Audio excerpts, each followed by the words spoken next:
So bad you doing the wipe day thing? Oh man, I'm definitely doing that. You already You have to know. sign up? Yes, you do. Through yeah, there's a link for it. I'm You shouldn't come to that, Jay. what? I hate for you to get embarrassed. You Oh, kidding me? You know how easy it's gonna be? I'm gonna make a rogue. You guys will never see me. Look, But you'll be looking up when you want to find me. It's not a pickpocket tournament, all right? It's a kill race, AP grind. What? Did you make it a demigod? Yeah, did you make it last season? Hello, boys. How's it going? Hello. Hey. Good. What's going on? Hello. Greetings. Another full house. Good to have everyone Yes, here sir. tonight. We're still down there. Good to be here. Yeah, actually, we were supposed to have 8 people, so let's get that out of the way right away. So Ken Kenobi himself couldn't make it tonight, nor could Donnie. So instead of 8 people fighting over the mic, it's just going to be 6 of us, which is more manageable, which is fine. I'm actually not sad about that. So this is great. So Donnie, Ken, we will miss you. You guys are beautiful, but we'll see you guys another time. And of course, darn. Terrence, Howdy, thanks so everyone. much for joining tonight, or for your afternoon. We appreciate it. Oh, my pleasure. Beautiful, Mr. Griffia, how are you, sir? Good. I'm getting well rested, you know. Yeah. I'm like Getting a bear hibernating for the wipe, man. Beautiful, love that. Mr. So Bad, how are you, sir? I am very good. Appreciate you. Thanks for setting this up, by the way. This is very nice. Terrence, thanks for joining us. Yeah, of course. Arcane Armor, how are you, sir? I'm good, man. Enjoying the normal grind right now. Been having a lot of fun in ranked normals. Norms is the best. Indeed. Mr. Odin, how are you, sir? I'm doing very good. On the topic of normals, I've been trying to tell everybody for months that normals is the way to go, and finally we got a normals event that made all the fun PvP come out. And it's been a fun time, but I am definitely looking forward to the wipe. Yep. Excellent. Okay, so as you guys can see, we have some guests on tonight. Hold the Line is another podcast in the Dark and Darker community that's really good, but they have never had a chance to talk to Ironmace.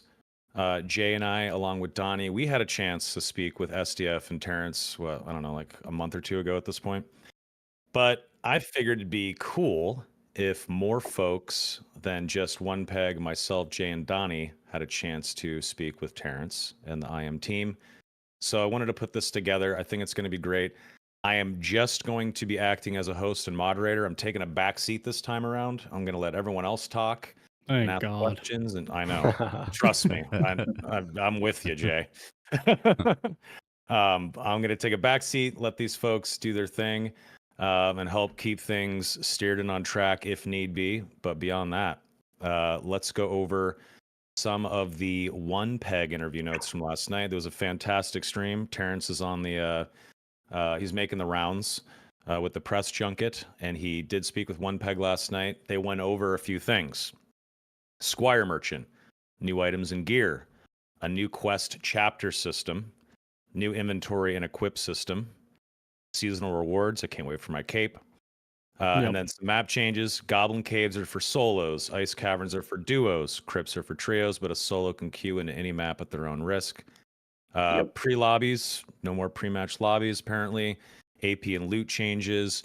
Multi-classing and a lot of stuff involved with that, like no more level 20 cap. Level 100 is now max level, along with some other stuff. And some other updates as well that were slightly disappointing to some people, but that's how game dev goes. Like Druid is getting pushed back a bit, and Ice Abyss and Frost Wyvern are going to have to wait a little bit longer. But beyond that, I didn't really want to have a repeat conversation, so I was hoping maybe we could just elaborate on some of the points that were brought up last night, and then ask some new questions, take a stab at it from a different angle now that we've had a day to sort of ruminate and think about those changes and the updates and the news that Terrence shared last night. So all that being said, AA, why don't you jump in? Terrence, thanks again. Get ready for the gauntlet. And I'm just kidding. It's not really going to be a gauntlet. It'll be a very chill, fun conversation, I promise. It seems very formal right now, but once we get into it, it'll be very chill. I just want to say thank you, Zoma, for setting this up. And we're huge fans of the Hold the Line podcast too. So yeah, My pleasure. It's weird that we had to kind of go through this route, but we got it made. So No, this is great. My Heck pleasure. yeah. Happy to set it up and happy to do more stuff like this down the road. But please hold the line. Take it away.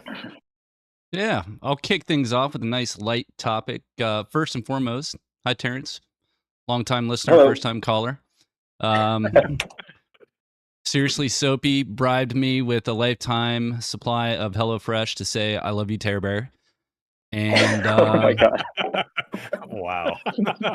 yeah, I figure we kick things off with a nice light topic like training and multi-classing. So okay. So just to recap, in all seriousness, what I think I heard yesterday, making sure that we're on a level playing field here. When it comes to the training tab, there's two tokens that were shown on the screenshot that one peg threw up there. On one side, you had the reward tokens, and on the other side, we had the learning tokens. And if I understood it correctly, the reward tokens are really decoupled entirely from multi-classing. They're just simply an incentive to gain experience and give you rewards throughout. Is that a fair statement? Okay, cool. Exactly. So when it comes to the learning tokens, no, go ahead. Well, I'll just give you a little brief history. Is that Yes, please. Context would be great. Yeah. So, we didn't even have the reward tokens in the first place. We're just going to do the multi-classing. And then, so the big issue for us that we're tackling, we're trying to figure out is that we don't want to have this huge gap between the people that are playing all the time and then for the more casual users. I think it's right now. So this is another thing I just want to make clear is that right now we're not targeting when I talk casual, we always have this kind of misunderstanding and it leads to a lot of confusion when we use the word casual players, right? Especially in the context of Dark and Darker. So that's kind of a word we vowed to not use anymore because it just causes confusion here. But I guess for the people that are, have less time to, they're could only commit, maybe like 4 or 5 hours a week instead of 4 or 5 hours a day. Sure. And so the thing is, we wanted to build a system where, you still have goals, even if you're playing, consistently every day. But at the same time, we don't want to, so we're struggling with this challenge of, okay, how do we make it so there's not this huge gap that appears? So that's why right now we have this kind of, we haven't set it in stone yet, but, it's a kind of high gap to just get to the first master level, right? And so one of the things was, okay, that's why I keep on saying this is not set in stone. We're still working on it. We're going to launch with the where you could earn the levels and earn the tokens. But the back history for the reward tokens was it wasn't in there in the first place. And then we were like, okay, well, we want the first milestone to get to master to be, a pretty good chunk of commitment. But you're gaining all these levels and it's going to feel like these levels are just the numbers going up. And so we're like, oh, okay, well, what can we do that's kind of quick and dirty that, still gives you an incentive and give you like the mini milestones. And so we're like, okay, I think the reward token is something we could, whip up pretty easily. We looked at all the systems that we have right now. And so that's where the reward system came in. And that's why we were on that train of thought. That's why the rewards are put into that UI, that screen is because, but you're absolutely right. It's not like it's very integrated with multi-classing itself. Right. Okay. So when it comes to, go ahead, Odin. No, I'm just saying I dig it. Everybody likes rewards. I mean, you just get a little something on the side every time you level up, or every so often when you level up. It's good for everybody. Right. And like you said, if there's going to be a pretty significant gap between each milestone to get a learning token, that kind of eases the pain of not getting any dopamine hits or carrots in between. So yeah, that makes sense. Exactly. Yes. Yeah. So when it comes to the learning tokens, I think one of the first things that I wanted to clarify is that you can spend a learning token immediately when you get it. I know that this won't be the case like this week, but once the system is rolled out, yes, you would be able to immediately redeem a learning token with the class master, who would give you either a perk or a skill, either one, and that would or would not be random. So okay, the part that we want to give players agency is who they select to get the perk. So basically, they're selecting the pool of perks and skills. But then once you select that from that pool, it's more like, we took a lot of inspiration from roguelike games. So basically, the really popular one, Vampire Survivor, right? So you level up, and then basically 3 random perk skills from that pool will appear that you could select from. And then if you select one from that pool, and now that's been removed, so the next time you go to that pool, then you have a smaller pool to select from each time. Or you could select a different, if you're a fighter and you say, oh, I want to get a rogue, and you select from your rogue master, master class rogue, and then you get 3 random skills or perks that the rogue has to select from. Gotcha. So yeah, just think of you level up in Vampire Survivors, right? And then you get that screen, and it has like the 3, the cards. That's kind of like where we're taking inspiration to. We want to kind of give you that kind of familiarity, right? So that makes sense. Originally, we weren't even going to do tokens because we, like that kind of level up, bam, that kind of cool feeling in those roguelike games. Hey, now select your perk. But the more we looked into it, it's like, okay, we do want to give some kind of control agency in, how you could go down creating your, customizing your character. And then the other thing is, because this is just a logistics thing, is that we realized like, we wanted to get the system in for the season. That's what we really wanted to test this season, is that. And if we don't do the token system itself, is that we're not gonna have that ready, by 2 days from now, right? Right. And so, but we could, adding a increasing number into your DB for your character, we could get all that ready, and then in the next 2 to 3 weeks, getting the actual redeeming it and getting the rewards out, we could get that. So that was like, okay, this is a realistic goal for us. So let's implement it this way with the tokens. That makes sense. So yeah, I was trying to distinguish between the class master and then everyone else that I would deem as character masters, right?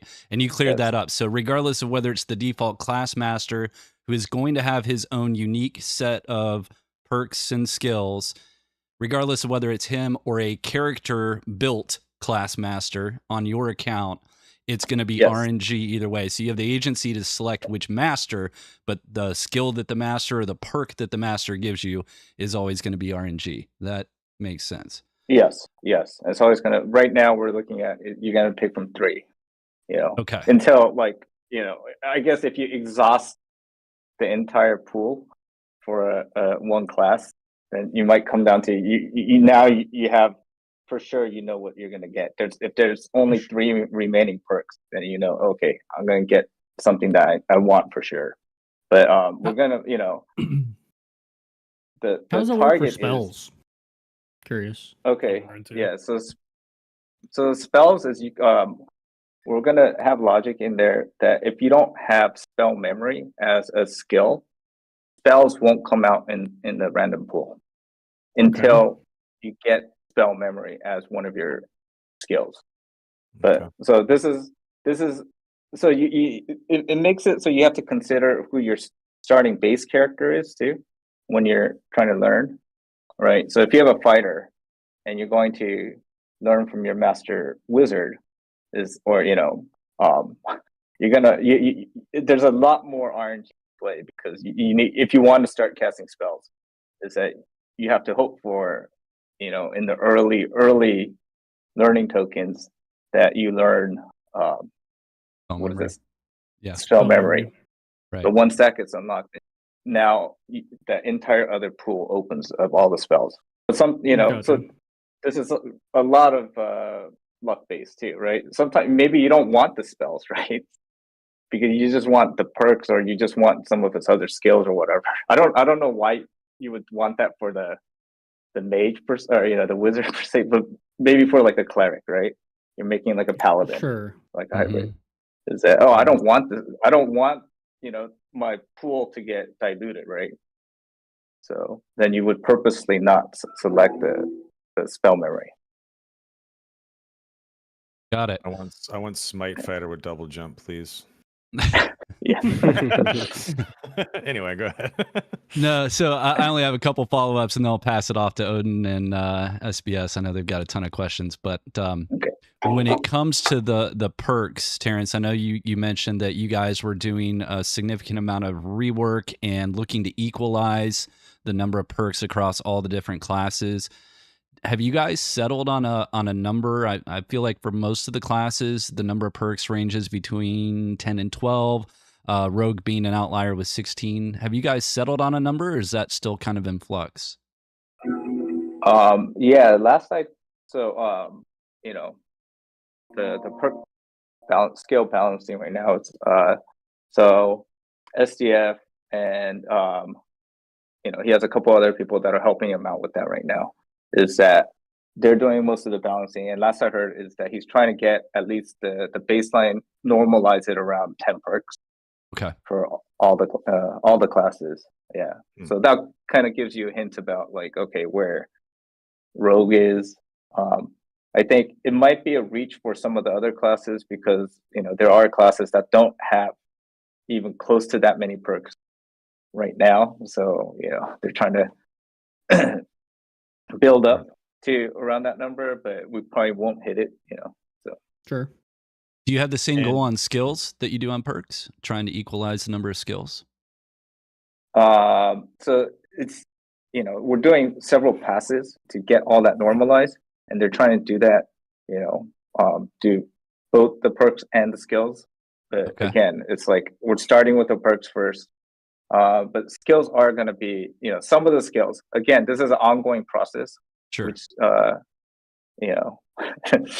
if you're familiar with how the early access has been going, everything's been an ongoing process. So yeah. And it's a lot of experimentation still too, right? Like you guys are still experimenting to decide what the best systems are, which I think people should realize, which is good. That's what the point of early access is. Right? Like an early access game? Exactly. Precisely. All right. So, AA, did you have anything that you wanted to lead the charge with? Or I know Odin and SBS are ready to get their fingers in there. Can I just tack on to that one? Yeah, definitely take your time. But can I just tack on and ask if multi-classing sounds like something that you're almost going to have to do, because there's going to be so many strong combinations. Is there anything that you guys have planned to keep core class identity? So, for instance, if I don't want to multi-class, will I be stronger as my main class? Yeah, so good question. This is again something we're debating inside right now internally.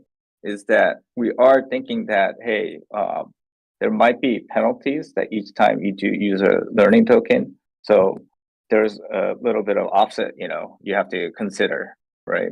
Again, this is not. We haven't come to the conclusion of okay, what we're gonna, how we're gonna proceed. But it's that exact concern is that okay, are we just forcing everyone down the multi-classing path, even if they don't want to? So the other way that we've talked about internally is that instead of doing forcing people multi-class, is that they could just kind of start focusing in on their actual class. And so I know SCF, what he really wanted to do was some of the perks and the skills right now is that have different levels for each perk and skill, right? So you could actually start, that same perk, it becomes a level 2 of that perk, and it gives you more, it becomes more effective. Or you could start, Gotcha. augmenting that skill, right? Mhm. So again, this is something that we haven't made a Mhm. decision yet, right? So the reason why is, at least for this experiment here, is because we're pushing multi-classing. It's in our interest to have as many people multi-class this time, right? And to see that kind of diversity, right? See what And so happens. that's why we're not, Mm. yeah. And so So- that's why we're not saying, hey, don't multi-class this time. Please multi-class. Yeah. Yeah.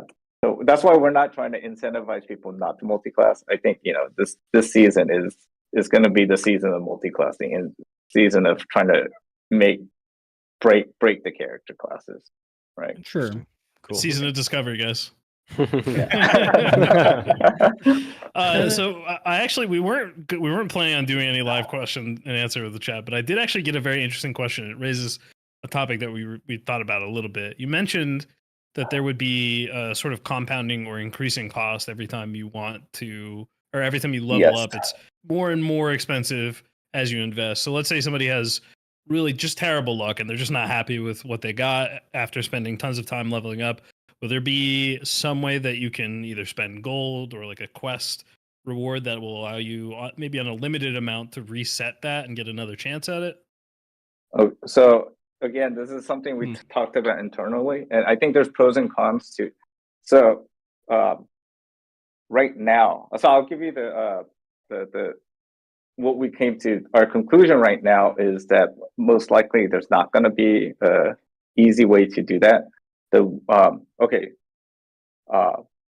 There is a talk of, so the reason why is because at first we're like, oh man, okay, yeah, there's you could pay gold to what is it, like Respec. rewipe, or yeah, something. respec, Yeah. exactly, yeah, that's the word I was thinking. But then that would have like doubling of cost or something. But we're just like, oh man, no, this is just it just becomes just okay. So we know that there's RMT right now. That's one of our big challenges that we're trying to tackle.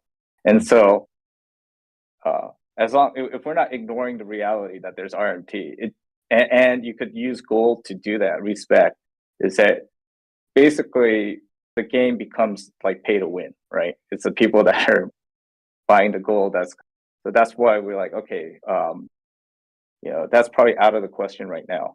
So the answer that we came to that's most palatable for us right now, it's not, I'm not saying this is going to go in or not. This is the way that we're thinking about it. It's like, oh well, maybe if there's like a merchant that appears like once a week, you could use them once every week, right? And then because originally it said merchants and travelers, right? So it's a traveler that comes to the tavern, and he's the one that helps you respec, right? And then he could have a increasing cost each time you use him. But the thing is now, because he's only there once every week, or when you use it, when you use a service, he's like, okay, I have to go travel to the other taverns around the land. I'll see you next week, something like that. So these are the ways that we're kind of thinking about it. Is that, oh, okay, yeah, respecing sounds really cool and really convenient, but then knowing the real environment of how how people are accessing the game, and kind of abusing the different types of loopholes and stuff, is that, oh, okay, this could be pretty dangerous. So we have to think about it a little bit more. And so right now, yeah, we don't have the respecing. So the thing is, yeah, we understand that, hey, yeah, there's, because of that luck factor, and the this will give you guys a better idea, is that with this system right here. So we've talked about other ways to do kind of RNG type of systems that you can make these kind of multi-class, or we call it like your dream build, like the Superman builds or whatever, right? It's like the first question we asked internally was like, oh, so do we want everyone to be able to build their Superman, right? And we're like, so we the inspiration for this system comes from a lot of like deck building games. So we play, like, one of the most popular games in the studio is Slay the Spire, right? Internally. Oh yeah. I think, yeah, SDF probably has close to like 1,600 hours just in Oh my Slay god. the Spire, right? That's like, when he gets stressed out, that's what he turns on. You can see, so like, right? And so that was one of the we talk about, like, the romance, the fantasy fulfillment is like, oh, I'm gonna build this perfect deck, and the thing is that, but when you're trying to build that kind of perfect deck, or you're trying to do that kind of one, really sharp kind of strategy, and you're building it, and right, within like the first 20 minutes of your run, you're like, oh, okay, this run is now, it's impossible to get that perfect, then do I throw it away and stuff like that. So these are the kind of things that we're just struggling with. It's like, oh, okay, do we want to give people the ability to make their, to get that Superman really quick, and then if they're on that path, they know that, hey, this is not something that they want to, they know that it's impossible to get that, achieve that. Then they could just reset or throw it out and start again, right? But I think this time, so what we agreed upon is, hey, for this first implementation, is that doing that. The issue there is that if it gets too easy to get these kind of Superman builds, is that first of all, someone's going to find that meta build, right? Mm-hmm. And then everyone, instead of trying to be creative and trying to do their own kind of thing, is like, oh, okay, this is the one meta build. It's inevitable. And it's very easy to do. Yeah, and they're just gonna, and then within a month, you're just gonna have these like clone Supermans just running around, right? And so for this time, what we actively chose is that, hey, you know what? It's impossible to, like, unless you got everything luck, you just hit you hit jackpot, multiple times over again, right? So the thing is, instead of building this, super god, is that you're gonna become super, you're gonna become more powerful. But the thing is that you're making these compromises, and so hey, okay, just doing the best you can with what you get. I think that's the approach that we want to push this time, is that, hey, because of this, you're not going to have, it's going to be really hard to follow metas, because you're just, it's a random factor, right? You could try to do that, because, you have in your mind kind of build, oh, okay, I do want that double jumping barbarian or something. So, you're going to, there's, only two routes to start from. You're going to have a barbarian, or you're going to start with a rogue, right?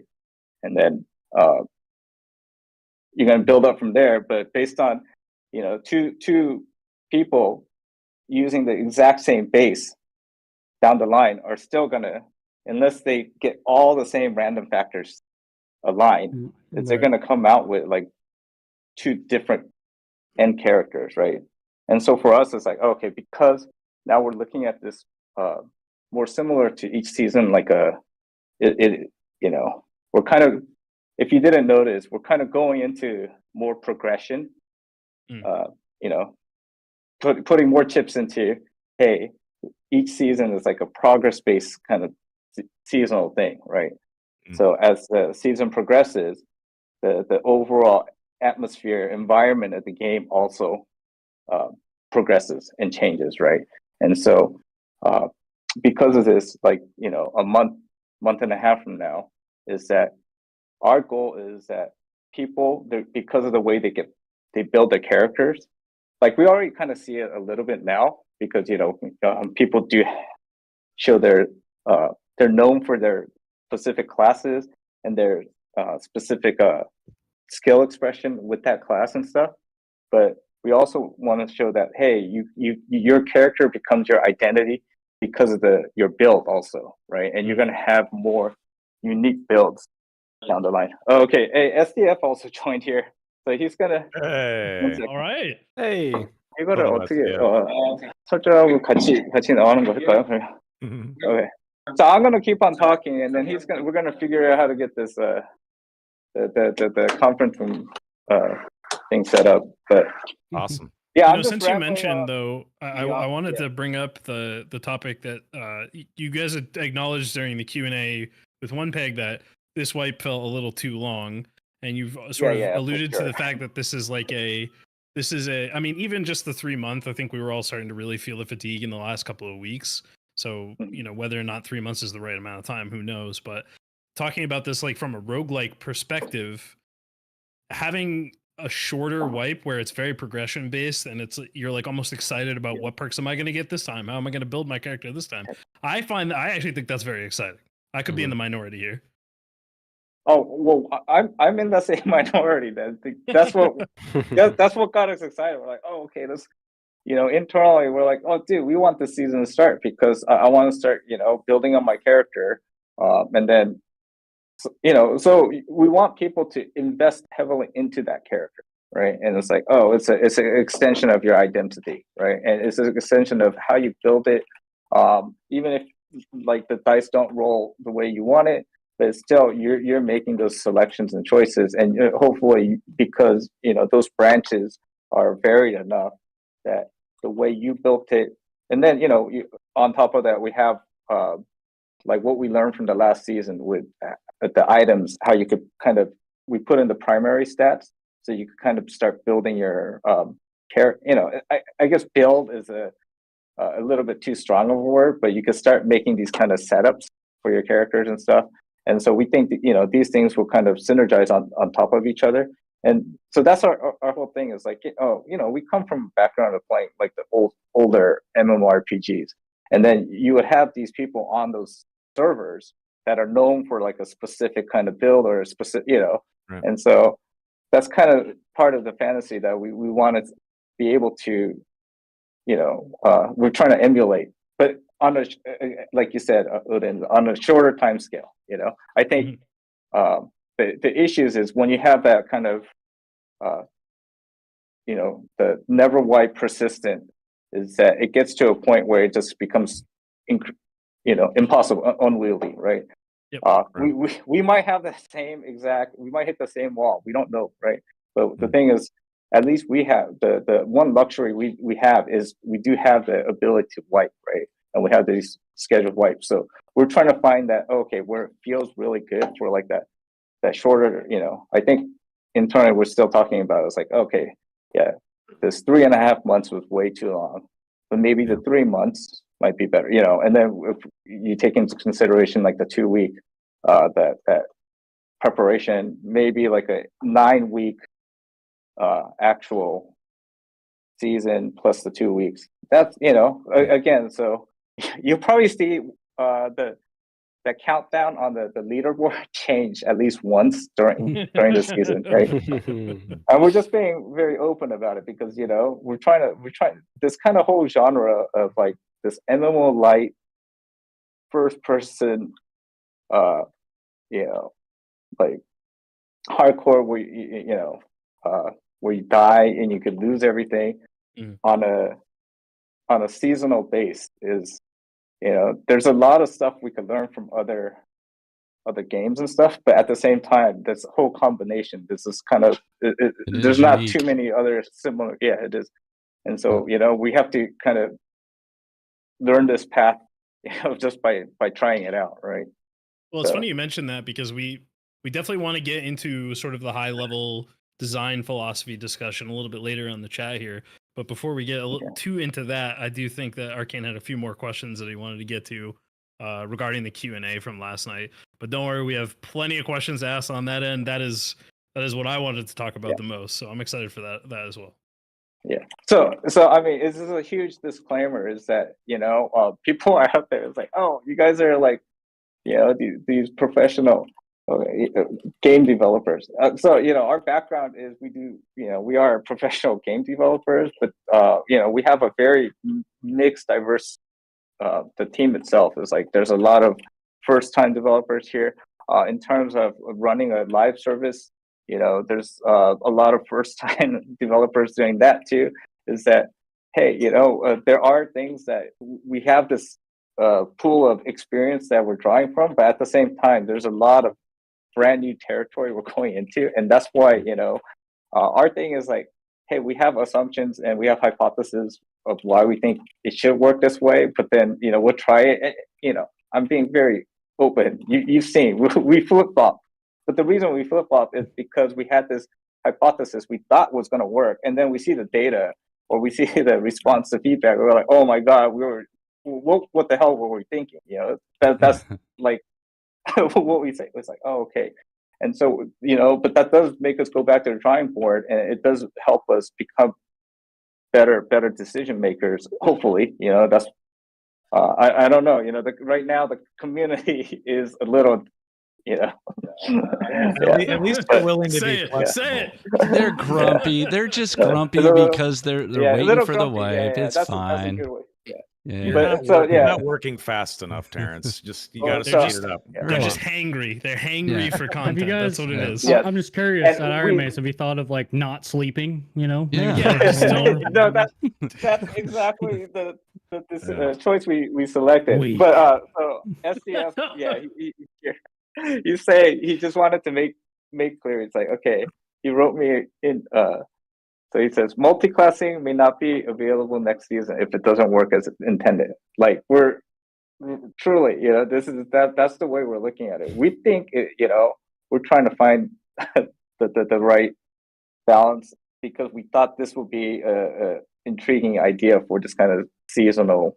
But hey, if it comes out like it's a disaster and it doesn't work out, I mean, well, there's been multiple cases of that happened this early access already, right? Sure. So yeah. I do have one. 그거 보낸 것 같아요. 그 link. Oh, so I'm explaining. Oh, it's all good. I just had one question about the multi-classing. Okay. Yes. I don't want to hopefully this isn't like rude or anything, but like I come from WoW, you have talent points, you put the point in, all good. So I've never really dealt with much RNG. So like, why choose RNG over like stat allocation? Because like I'm genuinely asking, as like a straight up question. Okay, can you hear us? So I switched over to we're in the same room. The audio's a bit worse now, just to let you know, but we can still hear you. 그 소리가 더 안 좋아졌대요. Okay. We'll just yell. It's sorry, never mind. Yeah. If it's already answered, never mind. Oh no, well, so basically, the reason why is because we don't, we're trying to reduce the amount of people just following metas, right? If they could fully have that full agency, is that then you're gonna have Jay Griffey 2, 3, 4, 5, 6, 7, 8, 9, 10, a month from now because people are gonna be watching your stream. Oh, that's the exact way that he built his character. Sure. Yeah, I know you said that earlier. I just wanted to, I guess, get a double again, down just to make sure I understood is all. So. It's just a design choice right now. We don't, maybe having set skill tree system is the way to go. But this time, what we selected, what we wanted to try out is this kind of more randomized, where we took that heavy inspiration from roguelike games, and that kind of deck building game. Gotcha. But at the same time, we didn't want to go in like, oh, you could just reset your run right away. Okay. Yeah, Right. so I think we're gonna do this. Yeah, it's Is the camera back? Is the camera what? I think we're gonna Trying. try to use our camera too. Oh, okay. Yeah, but sorry for interrupting so much. Yeah. Oh no, it's You were okay. I saying? just wanted to reiterate that anyone that's very excited about multi-classing, great. Don't get used to it. Anyone that hates it, don't get used to it. This is just for experimentation to see what works, right? So I hope players understand that in early access, this is the time whenever you try out new systems, and you guys are taking Talk that right at the time to camera do when you that. say that. Point at the audience and talk to them when you say that. Let It's them an early know access it's game. early access. Okay, we're trying stuff. Yeah, exactly. That's how it works. Yeah. And SDF, good to see you. Hello. Hi. The whole chat is losing it, dude. I can't believe their eyes are in love. They now know you're a real man, STF. They're very excited. We had a running joke where we've never seen the two of you in one room, so we weren't sure if you were different people. But now we know. They're all just saying very Ipuda. Face reveal. Yeah. I. Wonderful. Okay. Yeah, so he's saying multi-classing is just experimental, like you're saying. 그 제가 알고 싶은 거는 그냥 이 서크랑 스킬 다른 클래스에 줄 수 있는지 그거 알고 싶은 거예요. 그래서 그 시스템이 먼저 잘 돼 있고 그 다음에 우리가 레벨링 할 수 있을 만큼 이게 잘 만들어져 있어야 그 다음에 제대로 된 멀티클래싱 시스템 만들 수 있어요. 근데 그거 거기까지 그 파운데이션 만들기 전까지는 지금 상태에서 랜덤이 제일 쉬운 방법이에요. 테스트하기. So there's he kind of just gave away our secret ingredients, and we kind of had like an ulterior motive, okay? And he explained it in Korean, so all our Korean audience already knows now our secret. So basically, he's saying one of the real drivers behind this is that because he does have this kind of fantasy of doing multi-classing eventually in the future, right? But the other thing for us is the way. Now, this is it goes deeper into the technical side of it. Is that we built these systems that we tried to be pretty flexible, but his curiosity is that hey, when we start actually mixing and matching these perks, will the system hold? The system that we built that we see how flexible, right? How flexible so it really is. How flexible it really is because there's going to be these outliers there that are going to definitely break the system. But for us to do every single combination ourselves internally, even is that we have one main QA guy, okay? One guy. One guy. There's one guy. Studio, okay. So for him to do that, it would take him over a year, right? To do so. It's hey, the easiest way for us to test out all these combinations is just okay. It randomizes it. Again, the thing is, if we made it so everyone could choose, there's definitely going to be these kind of combinations that people just aren't going to pick, right? I guess it would probably look like the perk pick rate graphs, right? Where it's like stealth up here, hidden pockets like this. I guess it's kind of what. So your data would just be awful. I guess. Yeah. Well, honestly, one way to look at this is sorry. Go ahead, sir. Oh yeah, no. So for like hidden pockets and stuff, Rogue is getting a pretty big rework with its perks and skills. So that's what we like to hear. Excellent. Good. Like unlimited range pickpocket and like infinite stealth stuff. We're just making the cheats like in game now. Just give them the ability to loot from across the map. Yep. Yeah, I think one way to look at this is anyone that is potentially upset about things changing or new things being tested, instead of thinking of it as your toy being taken away from you or something like that, instead just break the toy. As they're saying, they're trying to test things out to the extreme. Just have fun with it instead of being upset. Just try to break the game. Just try to make something super OP. Just try to mess with the systems as much as possible and then try to enjoy the test. You ever strap some bottle rockets to some Hot Wheels? That's what I think is going on here. Exactly right. Yeah, that's right. That's a good way to look at it. Yeah. Now that SDF is there, would you mind elaborating on the sort of ideal rogue for the future? Like maybe even just hide. Oh boy. Like is it going to be a full invisibility or more like the wizard's after image? Rogue has cloaking now.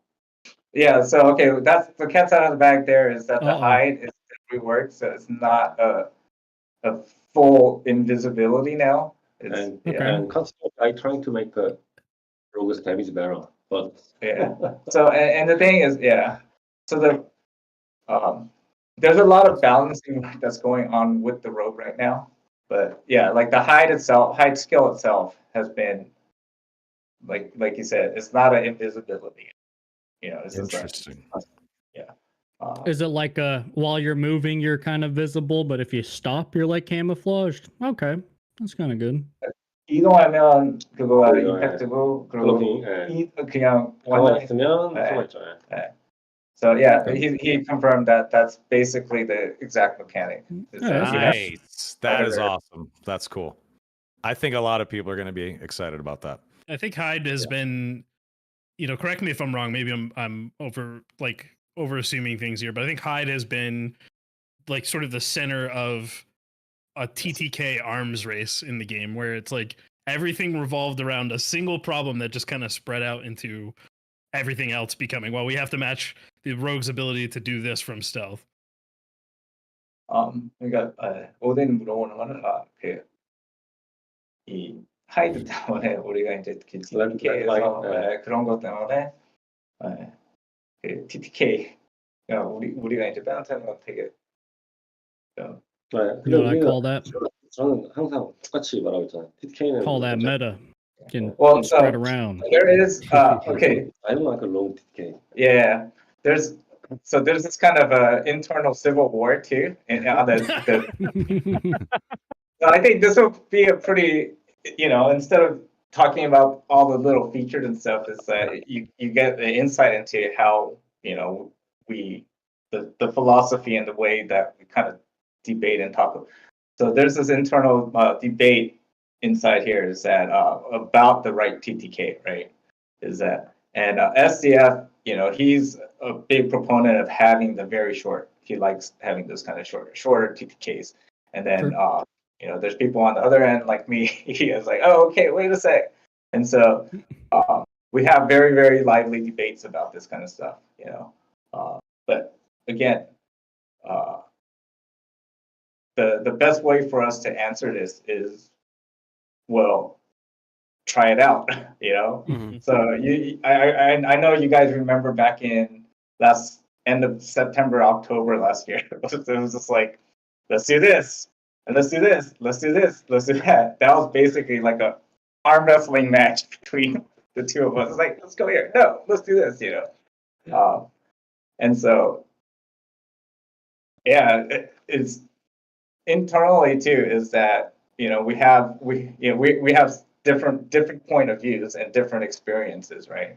But well, I think out of that experimentation, we got one of the coolest things in the game, which is having normal dungeons limited just to common or less. I think that was a massive win that the vast majority of the community is supportive of. There may be some debate on whether or not it should be white or green, but ultimately everyone's really happy with that change. And had you guys not experimented, we might not be celebrating that right now, Well, yeah. So even that was like, there was a huge debate. Oh man, no, this is, but in the end it was like, okay, well, we'll just do it. we ended up doing the Ironmace way.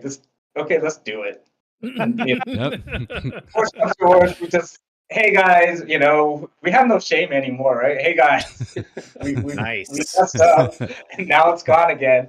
And, it's pretty much a given every week that's probably going to happen. What's up? But the good thing, like you said, is that if we do it enough times, I know it's very very stressful for the community. But the thing is, together we're building a better product together. Because for every 5 of those things, we still get 1 or 2 that much more solid features that end up sticking around, right? So like you said, the normal, for us is that our initial hypothesis was like, oh, this has never worked in a million years, and we did it. And we're like, oh my god, this feels, wow, we're actually expanding, the types of people that we get interested in Dark and Darker. And then, for me, it was like, oh, dude, normals. I didn't know I wanted this, but this is what I love, that kind of stuff. And then I really, really disliked the high rollers, and I wouldn't play. And then, on the other end, it's like, no, the high rollers, we got to get everyone into the high rollers.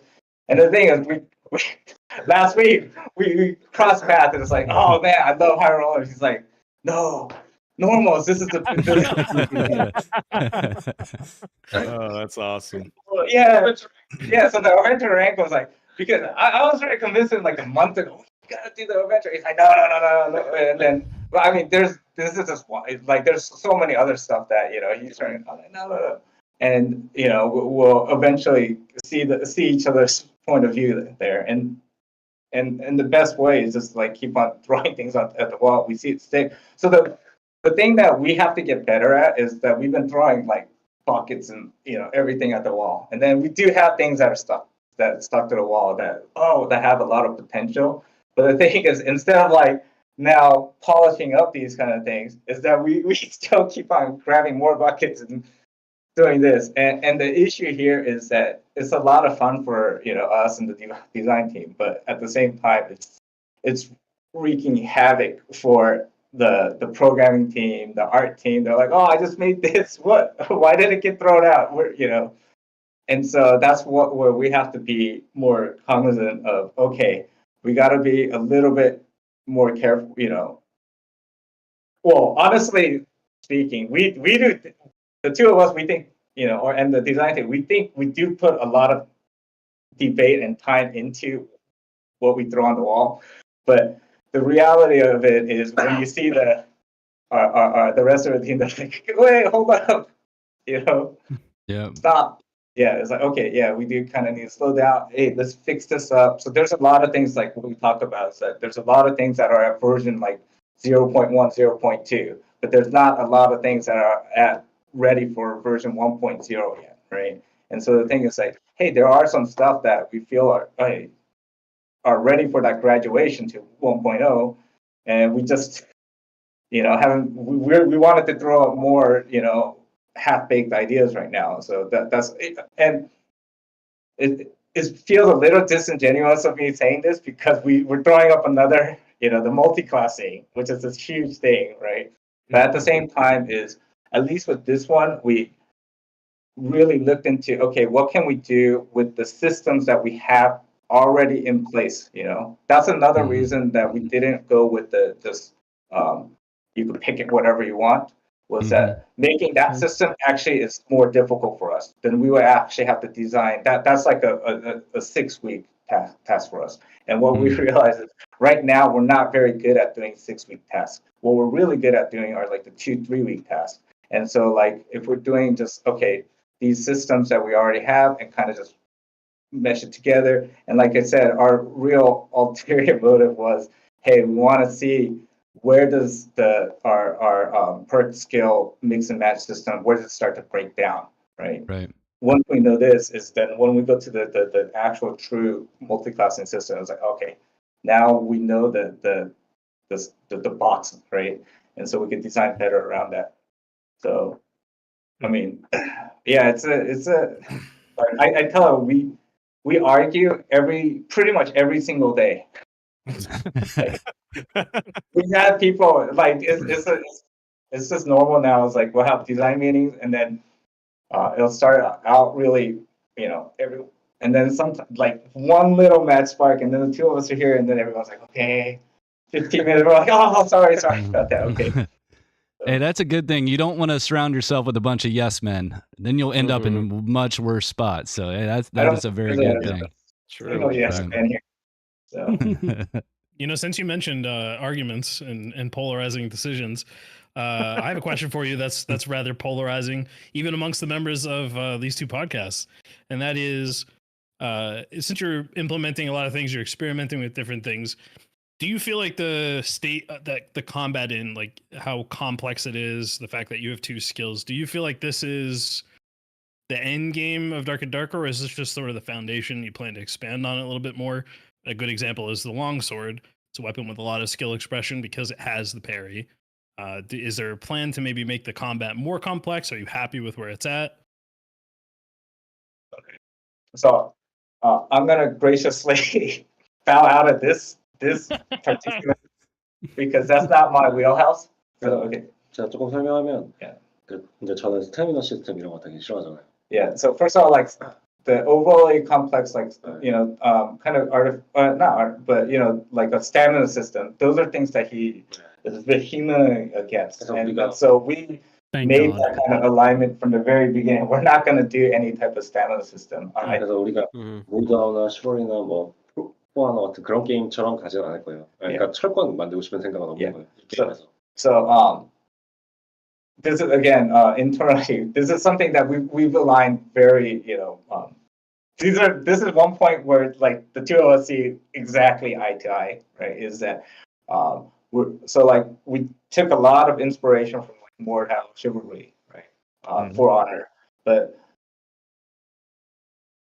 on the other side of the coin is like we actually made an active decision. That's not the direction that we want to head into. Like we're not trying to make a fighting game, which is a little ironic because like one of our guys was I think we mentioned this. He used to be the world number one ranked Tekken player, right? And so wow. Wait, who is it? Is this the QA? I don't want to. Wait, do you guys have JDCR working for you? No. Very famous. Yeah, I'm sure people will figure it out because we're in Korea and stuff. But there's a lot of high level old school Tekken Korean players. But the thing is, even he acknowledges like, oh, okay, the goal here is not to recreate like a fighting game. 네, 그래서 약간의 발전은 더 있을 건데 Yeah. 그것들은 다 이제 FPS 게임 기준으로 Yeah. 됐어요. 그래서 뭐 우리 실드 시스템 이런 것들은 서버 랩이나 이런 틱 레이트 이런 것 때문에 좀 안 좋잖아요. 막아질 때도 있고 안 막아질 때도 있고. 그러니까 이제 이런 시스템들은 기술적으로 더 보완을 해야 되고. So he's saying that there's going to be certain small advances, right? So the thing is like, we understand that right now the combat, there are limitations. Like one thing he was noting is that like the blocking system of the shields. So we're using trait, it's trait system. Yeah, the traits animation, right? So we know exactly the path. But the issue right now is that the server, everything is confirmed on the server. So the server is dependent on the server tick rate. And right now, because of the tick rate, we had the server performance issues, right? So it was like when the server hiccups, everyone noticed like none of your shield blocks were working, right? Because the server was like, oh well, okay, it was here and now it's here. You got hit for sure, things like this. So those are areas that we do want to invest in.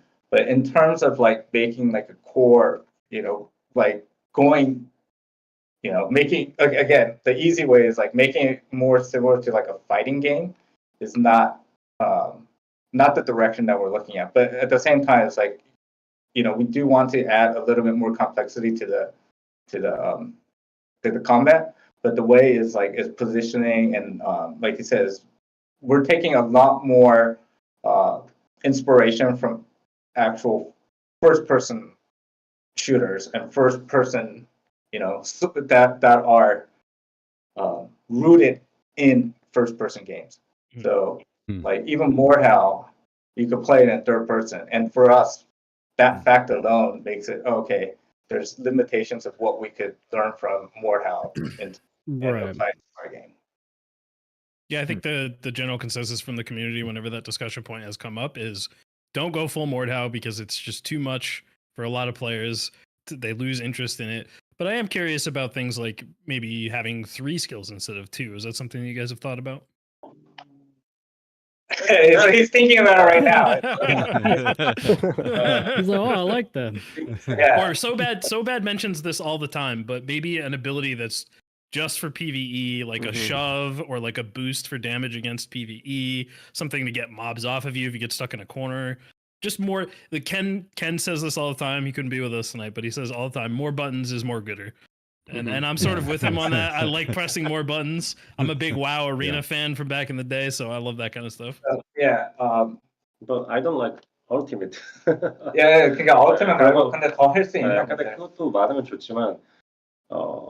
So yeah, he's saying is okay. So first of all, he's not a fan of like the ultimates and ults and like Overwatch. So the thing is, the two of us like first we got really became friends is because playing Overwatch, but then both of us now we don't play Overwatch at all.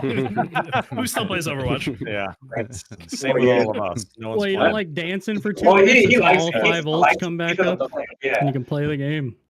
And I think part of it is like the alts and stuff. 그래서 그 스킬이 많은 캐릭터 이런 거는 지금 위자드 그다음에 우리가 뭐 클래릭 이런 뮤직 스펠 이런 걸로 해주고 있잖아요. 그래서 지금은 뭐 스킬의 개수를 늘리고 이런 쪽에 관심이 크게 있지 않은데 우리가 테스트하다가 그게 필요하다 생각되면 뭐 테스트해볼 수도 있고. 그러니까 닫혀 있지는 않아요. Yeah. So he's saying it's not like close off that. So right now the way that you have the variable amounts of like buttons to press and stuff, it's like, or at least like the spellcasters, is that we wanted to push into that kind of super complex. You have all the different spells and the spell wheels and stuff, and so. But again, he's saying, okay, he's not totally closed off to that. If we try it out, or if we feel the need that we should try it out, then maybe one hot fix. Hey, third skill button. You're telling us there's a chance. I like it. So there's a chance. 왜냐면 항상 말하지만 저는 밸런스보다 재미를 더 좋아하는 사람이잖아요. 그래서 항상 랜덤 모디파이 옵션도 더 크게 만들고 싶어하는 사람이에요. 그냥 지금은 너무 밸런스 깨질 거를 걱정해서 안 하고 있지만 어느 날 테스트할 수도 있고. So what are you saying? So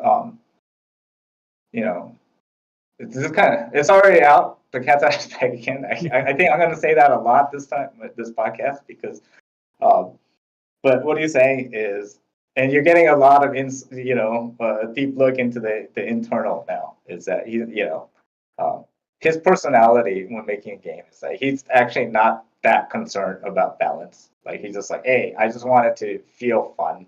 I just want and so. That's what he's saying. It's like, hey, these kind of things. If it makes it more fun, then I'm gonna probably push in that direction. And you see me. Hey, wait. To his credit, it's a little early for like true balancing, but hopefully way later down the line, there's some semblance of it. But I agree. Right now, what's important is just making something fun. Totally. Then, like, you're never gonna balance it, or else. Yeah, it's 10-year-old games wouldn't have balance patches, It would have been solved by now, but it's just unsolvable. So I think we're all in agreement there, but there's like extremes too, right? So that's my thing is like, hey, let's reel it in a little bit, You can't have double jumping barbarians with longbows. With 70% in demon form. Until now. Oh, and demon. I don't know. Double jump is a perk. Epic. Demon form's a skill. Yeah. I do just want to say that hearing you guys actually get to talk, I think, about the design philosophy and hearing that there are, there's a little bit of butting heads in the office and that sometimes ideas have to go through the ring a little. Okay, it's good to hear that from you guys because I think part of the grumpy, we're going to use the word grumpy here to be nice. Part of the grumpiness is that people just have a hard time wrapping their heads around this is an early access game. There's different people with different ideas. We're trying things and it's just iterating. And it's good to hear this kind of conversation. But I heard about what I wanted to hear about from this Q&A, so I'm going to let everybody else talk now. I've got a quick one. Maybe a quick one. And then I'll turn it over to Jay.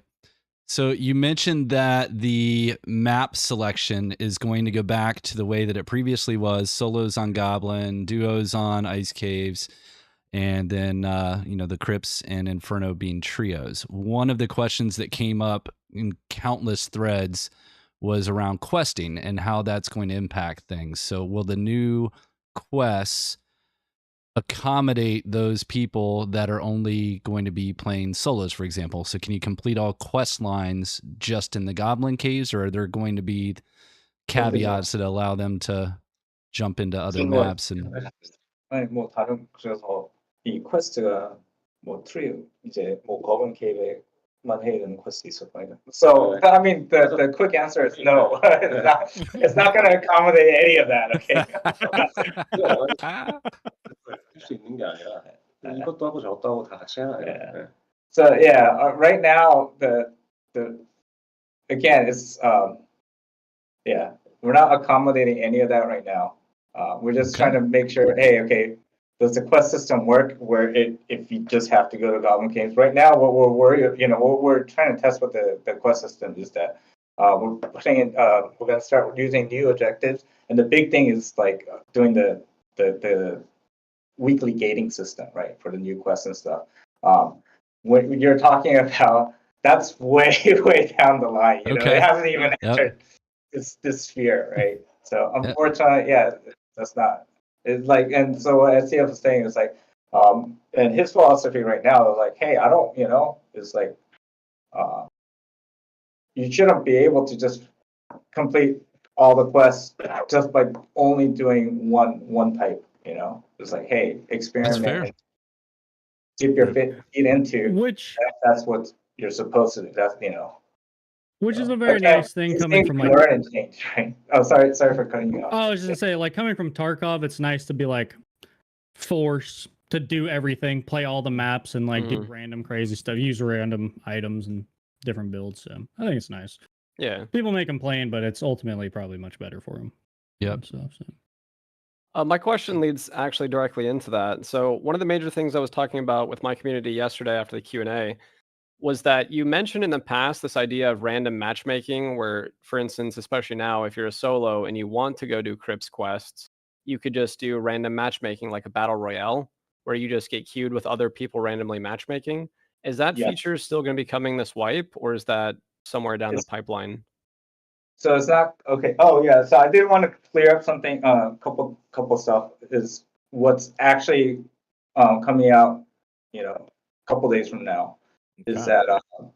So that random matchmaking. I'm looking. So yeah, SCF brought up our internal thing. Where is it? I can almost see a reflection on that wall. Be careful. Enhance. Yes. That's why the windows are glazed. So I'll be realistically speaking, if it's in the same kind of tier with the question marks, like I'll tell you what's next to it is the arena test is right next to it. Trusted matchmaking. And then the trusted matchmaking and the this is first. Yeah, the first. So again, it's a high priority, but there's a couple higher priority stuff that we're working on for like the matchmaking. Yeah. So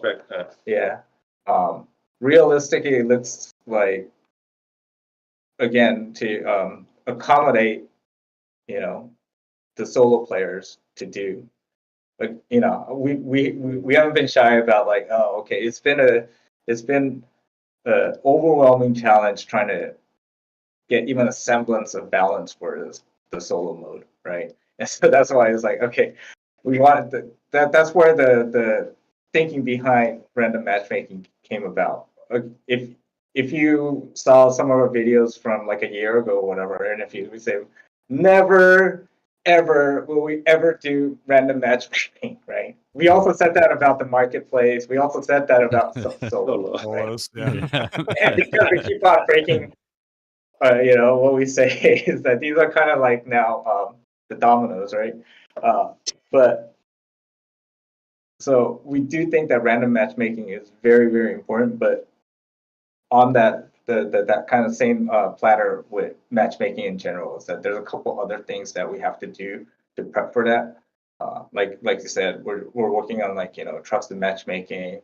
Like we're working on behind the scenes stuff for matchmaking. So the one thing that, you know, we're feeling pretty confident about is going into this wipe and then the next couple patches after the wipe is that we're going to have more and more systems to improve the quality of the each match session, right? And when we talk about quality is that, okay, we're going to have things to mitigate, you know, teaming, mitigate, you know, detrimental effects from abusers, hackers, or even suspected, that kind of stuff.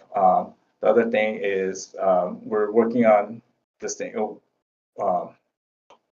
You know, right now you can actually select your regions, right? So one of the things we're thinking about is actually removing that. That gives, as for us, that gives us a lot more control about how we separate, how we monitor, how we, you know, hey, is this guy a little suspicious? You know, that kind of stuff is that once we remove that at the same time, we have to be a little bit, the one worry there is that if you're no longer able to select, actively select the regional server, so we're the main logic will be putting you on the one that's you have the best latency. But the wrench gets thrown in when you have parties, right? And you have, people in your party from different regions is okay, where do you have to go? So these are things that we're going to have to figure out. But I think that the benefits we could get in terms of if we could solve that one issue, the benefits we could give to the entire player base, having fuller, better match-made sessions and stuff, having less impact from teamers and hackers and abusers, if they're in their own little pocket and stuff for a while, and then we could just we know exactly how these items are being moved around and stuff. So that actually brings up a pretty interesting question. You guys played Dark Souls, right? No, we're not big Dark Souls players. Okay, so. Okay, that's kind of surprising to hear. I figured you might have, but they use a system. It might not be exclusive to Dark Souls, but they use a system called shadow banning or like soft banning, where if your account gets detected for cheating and suspicious activity, you don't get notified that you get banned. You get put into games with other cheaters, and you only play against other cheaters. And all of a sudden, your match quality just plummets, and it's terrible and it's miserable. Yeah, that's pretty much exactly what we're trying to build right now. Nice. I like it. But the first step to do that is that if people could still select the servers, then and we want that to actually, they're selecting the servers, that kind of throws a big wrench into that. So we're we thought it would be very easy to just hey, okay, we're just gonna auto server pick the server for you, but there's design considerations here, and then on the technical side too, because we're leveraging other third-party services to help us do some of, and we realize, this is not a trivial issue. So our, sort of guys say, dude, this is actually a pretty big rework of our current architecture. So, but I think, we want to make that investment here. And then once this is ready to go, then going on to, random matchmaking. That's another big thing that, again, we said we'll never do it, but we see, hey, okay, we have to do it. Yeah, it's kind of a necessity. And so that's the high priority, yeah. This Monday, we've got one more sub programmer. Oh, yeah. And we have two. We have two main server programmers now. See, we're doubling capacity. We hired a new server programmer on Monday. Yeah, so that's awesome. This time next year, we're gonna have 3 guys. All right, so I keep seeing some questions in the chat that popped up and some stuff I saw on Reddit. I know it was slightly covered last night on One Peg stream, but people are wondering about the Druid. So any timeline on when that's coming, and if it was fully covered last night, where we can cover it again. And beyond the timeline, can you tell us which 3 animal forms are complete? Okay, so 언제 나왔지? 뭐가 빨리 만들고 싶은데 문제는 우리 플레이어 프로그래머도 한 명이잖아요. 그리고 그 사람 서브 디렉터예요, 부 디렉터. So he wants to make it as quickly as possible, but again, the guy that makes it is so we call it and he's engineer and designer also, that does the player character. There's one guy that does that. And he also is the co-director of this project, right? So he has to all do 뮤직큐 이런 거 만들고 있어요. So 근데 actually 드루이드는 다 만들었어요. 그리고 이제 이 애니멀들은 이제 애니메이션이 훨씬 중요한 거예요. 이거 FPS에서 어떻게 동물을 표현하고 이런 게 훨씬 어렵기 때문에 그거 연구하고 있는데 시간이 좀 걸리는 거예요. So you're saying the good news is that the foundation for the Druid is already made. The big stuff right now, that's the big hurdle, is more on the animation and integrating that and make it's yesterday talking at One Peg was getting all the the feel of the monsters or the beasts to feel good. And so 지금 마우스는 플레이 가능하게 있는데 되게 재밌어요. So yeah, he says okay. 앤트맨 된 것 같은 느낌 들고. So they have the rat, the mouse. He's like, Nice. it feels like you're playing Ant-Man, right? So that's but that was one of the easier ones to do, right? 그래서 빨리 공개하고 싶지만. So he wants to, 조금 더. yeah.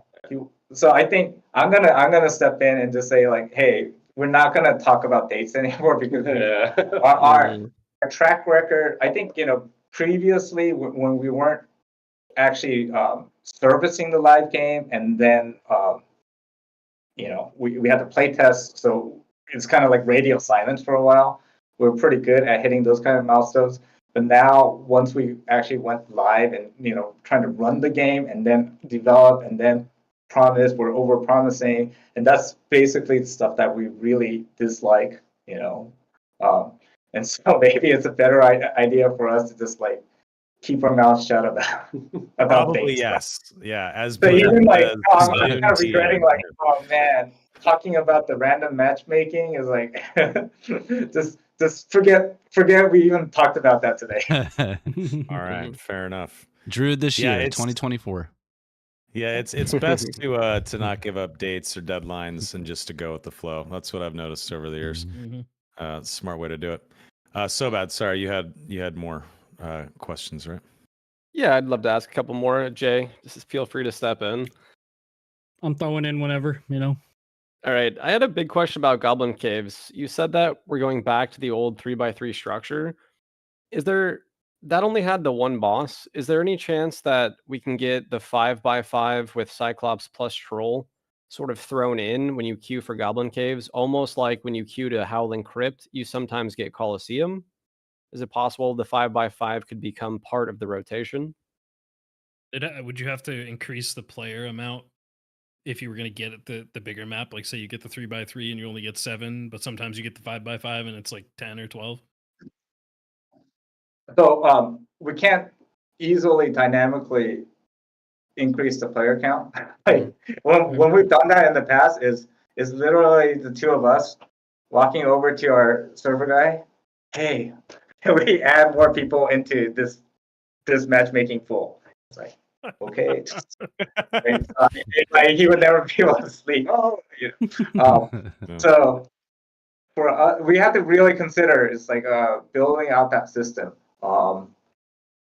Like putting in the map itself, that's something we haven't actually thought about. If we put that in and we didn't need to change the player count, we could probably do that. But like I said, our goal right now is to try to polish up stuff that we threw on the wall, and so the original thinking for us was like at least for solos, because Goblin Cave is it's going to be a solo experience. The 3x3 was a better fit for the 3x3 with like the 7 to 8 players. For us, felt like more of a actual solo experience than like the 5x5 with the 15 or was it 12 solo players. And so that's why we're starting with this as a baseline. I mean, there's no hard reason that we couldn't do this, but it's just it hasn't entered our mind, and I don't know if that's again we're starting to spread ourselves thin again, right? So we have luckily for that on that side, the level specialist, we have two guys that's working on that. And I don't want to split them up and say, okay, do this and this. I think this is more like a strategic thing. Is that okay? Internally we thought the 3x3 felt better. There's no reason we couldn't do it. And then you giving us this feedback is, oh, okay, there is like the double boss thing. I don't know how we could incorporate that, but these are things we could start talking about. And we're not hard stuck at 3x3. It's just that our previous experience was that, hey, 3x3 felt pretty good, solo. So I mean, I ran a poll for it on the subreddit, and it was split actually. Like half the people. We saw that poll. Yeah. like half loved the 3x3 and half loved the 5x5. A lot of people said do 3x3 for norms and then 5x5 by HR. But I mean, you guys are gonna cook. I loved the 5x5. I thought it was the best map. There was like a lot to do. There were so many centipedes. We had the big treasure hoard, the 2 bosses. I felt like eventually, especially if it's the only map we could be on, it would be nice to have like the bigger version. But it also just seems weird to like not use something made, but there's reasons for that. Yeah, I always think like that, just to like not subtract it if possible. That's just me. I actually had a question about Ruins. I know Ruins is back in the oven. It's got more baking to do, but what sort of changes are coming to Ruins? What's your philosophy on Ruins currently? How are you guys going to mix it up so that it's not the most hated map? He has a lot of opinions on that. So 루이는 이제 아웃도어 베이스가 우리 컨셉이었고, 이제 우리는 이제 이 게임에서 그냥 인도어 크립트, 뭐 고블린 동굴, 뭐 임페리얼 마치 쪽 이런 것만 하는 거를 원하는 게 아니에요, 이 게임에서. 그래서 다양한 컨셉들 다. So the initial, easy, because we had this talk before. It's for the Ruins was to give a different atmosphere. It's not the game. We didn't want it to just be exclusively these tight interior corridors and stuff, right? Or like these tight, the Goblin Cave. And so that's why we want to experiment on giving like a more, outdoor ambience, right? So the issue here is that going to the outdoors and going very open is that there's obviously a lot of issues that come with like range play and stuff. So 그래서 이제 우리가 리뉴얼 하고 싶은 거는 아웃사이드 쪽. 그러니까 서로 스폰 킬 너무 빠르고 너무 빨리 접근하니까, 그리고 이제 레인지 플레이가 또 너무 센 것도 우리가 원하는 바는 아니기 때문에 조금 더 복잡하게 만들어, 약간 더. 그리고 이제 아웃도어 플레이를 하는 걸 만들다 보니까 천장을 없앴잖아요. 실링을 없앴잖아요. 근데 그러고 나니까 우리가 위주익을 유지하는 게 되게 힘들었어요. 이제 블로킹 볼링 같은 걸 안 놓고 이 위에 올라가는 무기들, 사실 더블 점프 안 만들었으면 문제가 없었겠지만 우리가 나중에 플라이도 만들고 싶으니까 그런 것들도 좀 더 제대로 튜닝하고 싶은 거죠. 그렇게 하기에 시간이 좀 모자랐고, 그래서 우리가 루인이 이제 좀 언밸런스하다는 필을 좀 받는 거죠, 사람한테. So there's 2 main things that he's talking about that he wants to, these are concerns with the Ruins, and then we want to kind of address is that the first one is that the Ruins itself, so it's 5x5, the outer ring area, that the outside modules, is that he feels that it's a little bit too open, so it leads to easier spawn rushing on killing outside, and then like the interior parts that's kind of more the model that he wants it to feel like on the Ruins. So it still gives you that outdoor ambience, but at the same time there's a little bit more complexity and a little bit more like cover, that kind of the tension stuff.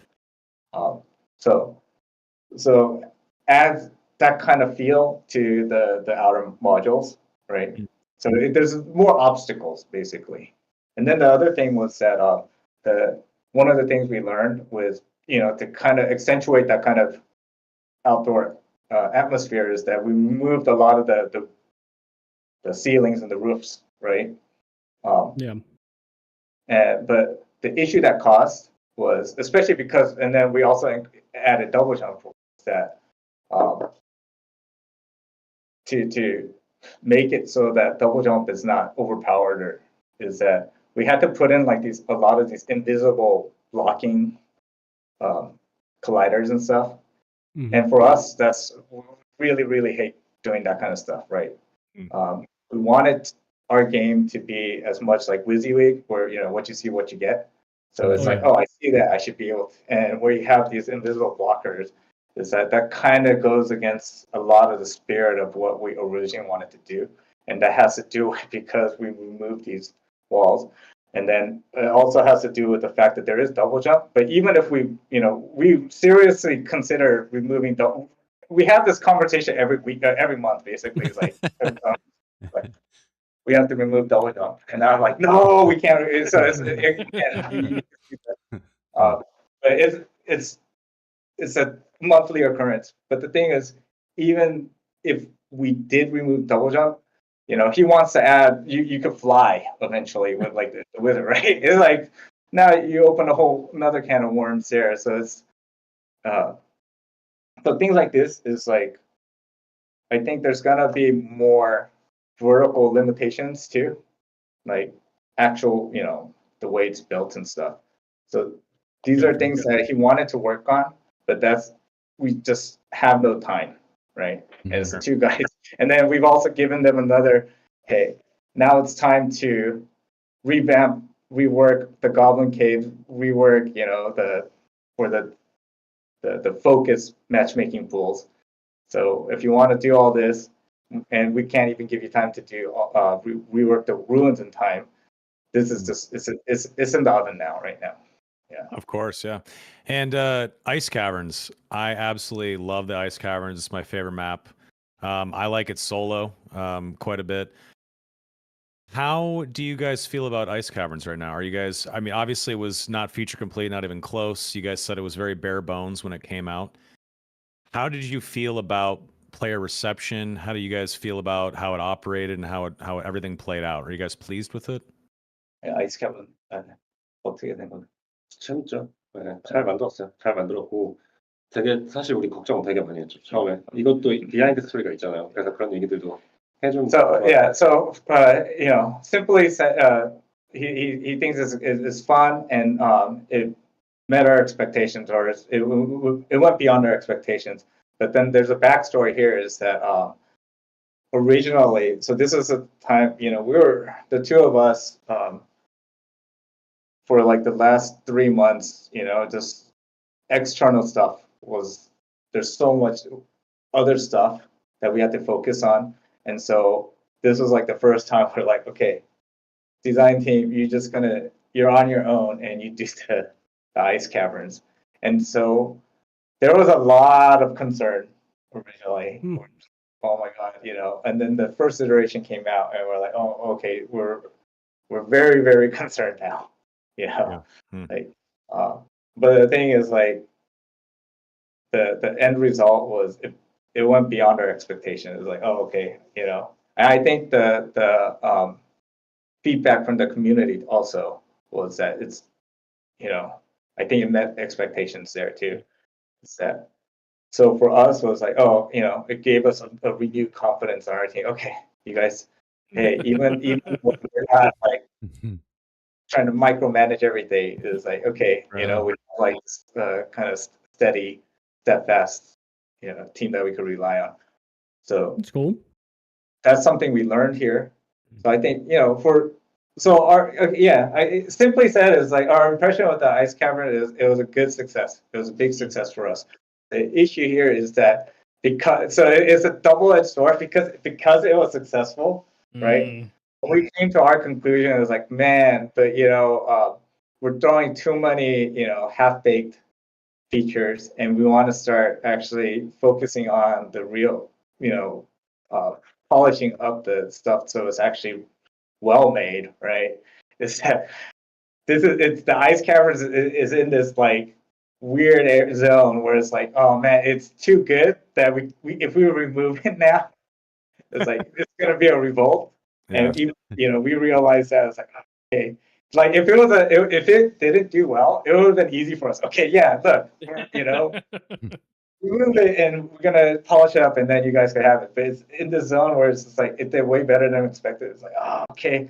And so that's why it's kind of in that limbo zone right now. It's like when, yesterday with One Peg, I was like, I kind of stuttered there when I was talking with the duo. It's like the original was, what is it? Solos, Goblin Caves, duos, Ruins, and then the trios with the Howling Crypt and the Inferno. And then now it's duos with the ice cavern because it went beyond our expectations. Like, okay, let's try. The reason I was a little hesitant there is that we're not exactly sure if ice caves is the right fit for duos. The duos play, sure. Match pool. So that's where there's a little bit of a disconnect. We have to kind of go back to the team. But right now, their focus is not really on the ice caverns. They're going to start like for the first half of the wipe. We're going to try to get the Goblin Caves really good. The Goblin Caves too is there was originally 3 maps, three 3x3 Goblin Caves, right? So there was an original 3x3 Goblin Caves, and then there was another one that got added later on, and then later on there was like a hybrid that mixed and matched modules between the 1 and 2. That was not that great because these modules weren't really made to mix very well. But the good thing is making the 5x5 Goblin Cave, we've added a lot of new modules. So this time, I think a lot of the work's done. So I'm pretty confident that when we go out with the new Goblin Caves, is there's going to be not the hybrid one. That's going to be gone. Is that we're going to have a new 3x3 module with the Goblin Caves that uses a lot of the newer modules, because I think there were part of the fun of the 5x5 were a lot of the newer modules. Again, our quality keeps on improving as we keep on making more modules, right? And so there's like the 5x5, they had that one super chaotic room in the middle with the centipedes in the bottom and has all the I love that room. So internally too, everyone loves that. Yeah, let's go in there and it's just going to be this big brawl, right? And so it would have been a shame we could go back to 3x3 and one of the most popular modules in the Goblin Caves is gone, right? So that was like, okay, that was one of the directives is, okay, we're going back to Goblin Caves. Let's make it right. And then let's fix up, we know there's a lot of issues with like connections and stuff on the even the original 3x3. So we're slowly working on trying to improve that. 네, 그리고 우리 포스트 마운틴 관련해서 지금 서비스 만들고 있잖아요. 그래서 거기에 지금 이제 우리는 포스트 와일드 만들고 있는데 지금 제가 생각하는 아직 팬님한테도 얘기 안 한 거는. Yeah, so I'm going to hear it for the first time too. He's going to 우리가 world exclusive. 우리가 드래곤이나 와이번 보스 같은 거 만들 때는 여러 팀이 이제 여러 명이서 하는 거, 레이드 하는 거 그런 것들을 테스트 해보고 싶다고 얘기했었어요 옛날에. 그거는 근데 그래서 저는 이번에 듀오로 만들잖아요 우리가. 원래 포스트 마운틴은 트리오 베이스 디자인된 맵이지만 지금 우리가 플레이어 풀 그리고 우리가 만들 수 있는 어떤 캐퍼시티 이런 것 때문에 듀오로 할 수밖에 없고, 그래서 여러 팀이 동시에 잡을 수 있었으면 좋겠어요. 그 순간에 협력해서. Okay. Okay. It's not total. He hinted at this before. Yeah. So the thing with the Ice Abyss, which no date now. Okay, it's gonna be a while away.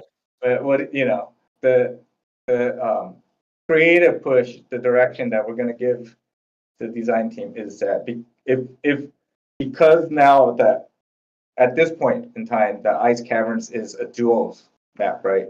Is that and this is something we like that the Wyvern is this gigantic Wyvern, right? It's like our fantasy is like just two guys aren't gonna easily take down this Wyvern. So what he was hinting at is that this is gonna be one of the ones where you're gonna make like that kind of suspicious, uneasy alliance with another group to take down. The 4-man. Yeah, so that's kind of what the experimental design direction for the boss. Interesting. Ice Cave's first 5-man experimental map. Ooh. 5-man experiment. And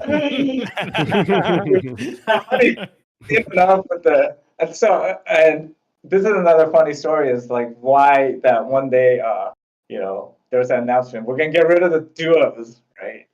There was that one time that announcement. We remember, yes. Yeah.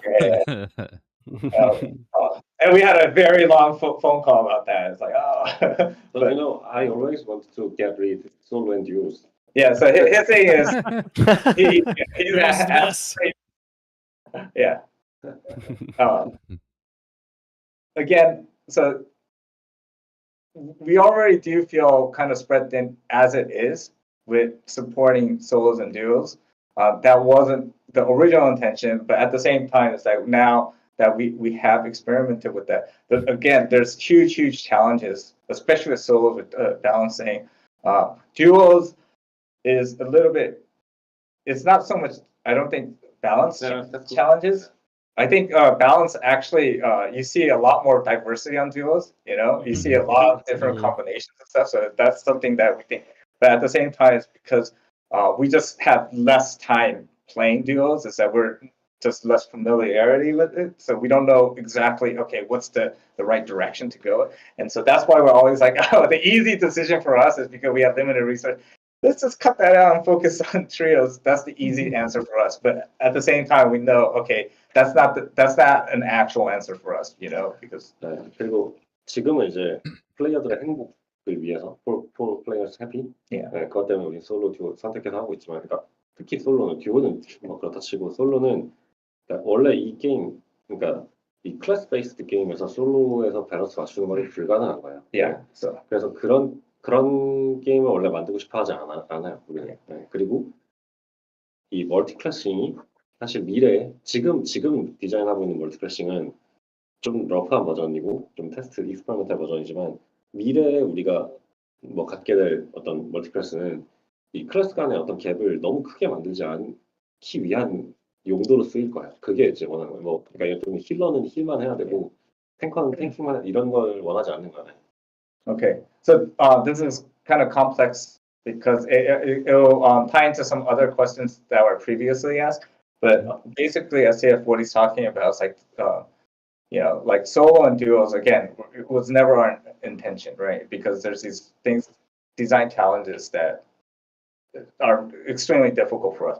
But so now I think for duos is actually safer than solos in his mind. I feel like I did a pretty good job of convincing, hey, duos we cannot get rid of, right? Because but the thing with the solos, right? Our biggest issue with solos is because we have this kind of very strong class identity, and so it's hard to balance these classes, especially on one-on-one encounters, right? Like the classes. The reason we go with classes is because classes have strengths and weaknesses, and you try to cover each other's weaknesses with the composition of the parties and stuff. But when you go to solos, like you lose all that kind of subtleness. It's just like two hammers like bashing each other's. And so the thing is, on this type of game that we're designing, where we're very heavily class focused, is we're kind of realistic. It's going to be almost impossible for us to balance a solo game where we want class identity. So the thing is, the reason we have solo, we're not removing solos and duos, is because there's been a resounding response from the community saying this is what we like, we enjoy this, please don't take it away, and that's value in itself. And so that's why I say realistically, that's not a choice for us to take that away now. But then the thing is that there's still that challenge of how do we balance for solos in something that's almost impossible to balance. And so one of the reasons, this popped up, another reason for I forgot about this, but the reason we wanted to try the multi-classing is because this is maybe one way avenue of trying to address that kind of solo imbalance, is that if you have these kind of hybrid classes, right, and you're kind of covering your weaknesses and stuff, and you're having more overlap of I guess like skill overlap or power overlap. That is capability. Yeah, capability. Yeah, and so that's one approach that we're thinking. We might be naive, but one approach to making solo a little more palatable for people that it's so imbalanced because this class has no chance against this class in the solo setting, right? It's like, well, that's true, but now we give you these other tools to kind of remedy that, or kind of you try to find a solution for that. And so that was another ulterior motive behind trying to push out this kind of multi-classing, to see if does this hold water? Or we just full of crap? We don't know, right? I think it's worth, because we can't. I know we talk about it. This is another monthly thing. Let's remove solo. I was like, No, we you can't. mentioned. You mentioned also that there were some stat changes potentially in the works, specifically with resourcefulness, and that was the first thing that came to mind too. Was that would impact solos the most, because when you watch solo players, they are the most reliant on. I use the lore as a really good example for people who want to get into playing Slayer Fighter, because he loves the crossbow swaps, and he pulls out a bow, he's changing weapons, he's throwing all sorts of utility and stuff.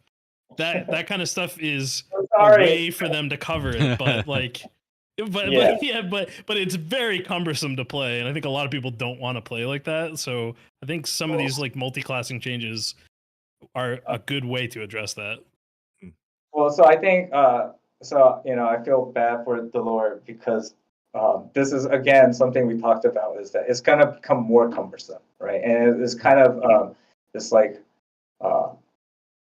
collateral damage from one of the things. So there's two aspects here at play. And one of the things was like the infinite, you have that inventory just full of Francesca axes, right?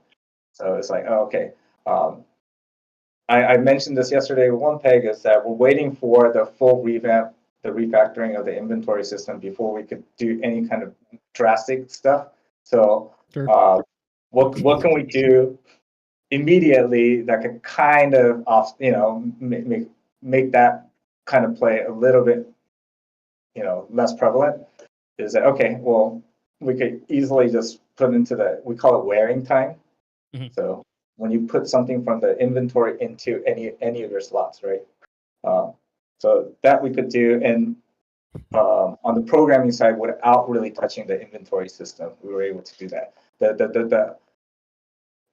The second motivation behind that is because of multi-classing is we need to have to normalize the weight of all the 7 attributes, right? And we know that, we're not, we play the game too.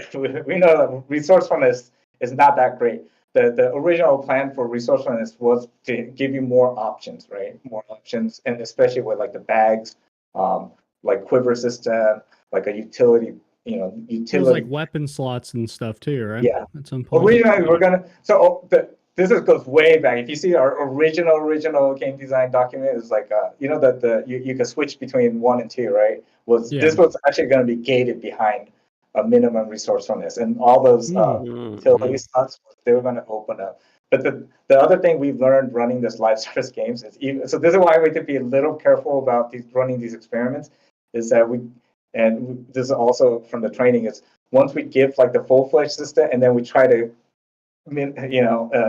tighten it up, there's a big revolt on that too. It's like, so okay, it's hard for us to backstep. So that's why kind of switched around the training system from it evolved. But going back to that, is that the resourcefulness, when we're starting this multi-classing, it has to be, you can't have these stats that are up here and then one like right down here, right? So at the very least, it should be somewhere a little bit closer. And so one of the things was, hey, we could do this, and it ties in with the resourcefulness anyways, is that it gives a little bit more weight to, hey, if you want to use that kind of style. The problem here is that there's wearing times on a lot of other items now. Is that kind of and so it does add it does make things a lot more cumbersome. And so this is the thing we're talking about. Like, so when we first put this in, we're like, hey, we got to make resourcefulness really powerful. So we added wearing time to, like, it's one column in our table, right? We just added, and so even potions. And then, but you go in the game, and then every time you're putting in a potion, it just feels like, oh.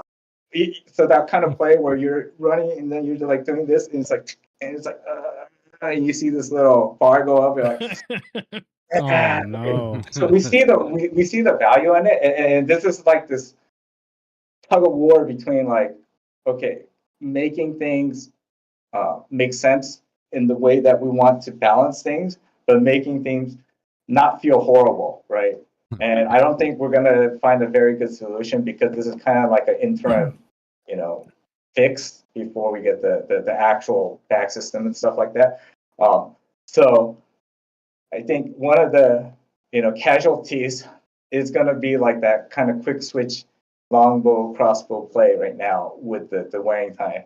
I'm That's really cool with me, man. I'm fine with getting rid of it too. It takes me it's 1 too second to cumbersome pull a to play. potion out of my pocket, but it takes half a second to pull a crossbow out of my backpack, and Especially a you're ready to windlass, fire. a you know, literal I'm cool with ballista. So just to switch gears to just gear in general, and if this was covered last night, I couldn't watch everything last night. I did have to go after a while, so I didn't see the whole interview. But if gear was covered, let me know. So currently, when you throw on some like blue or purple gear and you go into high roller, you feel pretty good. But if you go up against someone in just pure legendaries or in pure gold gear because they were able to spend some gold on the marketplace to buy their bis, the differential between that person in top end gear and you with your self-found purples is so extreme that unless the person in gold gear makes a big mistake, you're probably gonna fucking die. So, is there any sort of are you guys considering maybe squishing the differential between top end gear and maybe mid tier gear? Are you guys trying to shrink that gap so it doesn't feel you don't feel like such a god dominating everyone just because you have a gold cape on? Well, so let me 지금 소원 물어보는 거는 이제 그 하이롤을 가면 뭐 그 보라색 입으면 그냥 굉장히 다 알아요. 가면 보고 다 근데 레전더리 Oh, I 만나요. said get good. 이 이야기 있잖아요. 그래서 Feels 우리가 골든 기어는 이제 더 이상 아니 그러니까 근데 그것만 골든만 아니고 그 레전더리 있잖아요. He likes his gold gear. I know it. So okay. cannot see legendary anymore. So okay, the first change. This is gonna be Well, you'll see is that because there was this is so with the introduction of the marketplace, one of the things that I think it did address was that now it kind of laid open, okay, what's out there on the market, right? And then it showed us the other things that legendary gear is not very legendary, you know, it's Yeah. Sometimes. Yeah. so the thing, I mean, you know, there's bias because it's towards the end of the overly long season and stuff, and people kind of stockpiled and stuff. But at the same time, that's not the role or you know the fit that we were originally intending when we were designing the legendary. So you'll notice it right away. The other thing is, you know, we've been hinting a lot is like the progression gating is that you're gonna find legendaries much rarer, at least at the early part of the season, right? Maybe Right. so. I think you know eventually is you know at the end of the season it might get to a similar point. So those are things that we have to have internally discussing. But the easy answer for us that buys us time too is that like legendaries, they're not gonna be very easy to see even on the marketplace.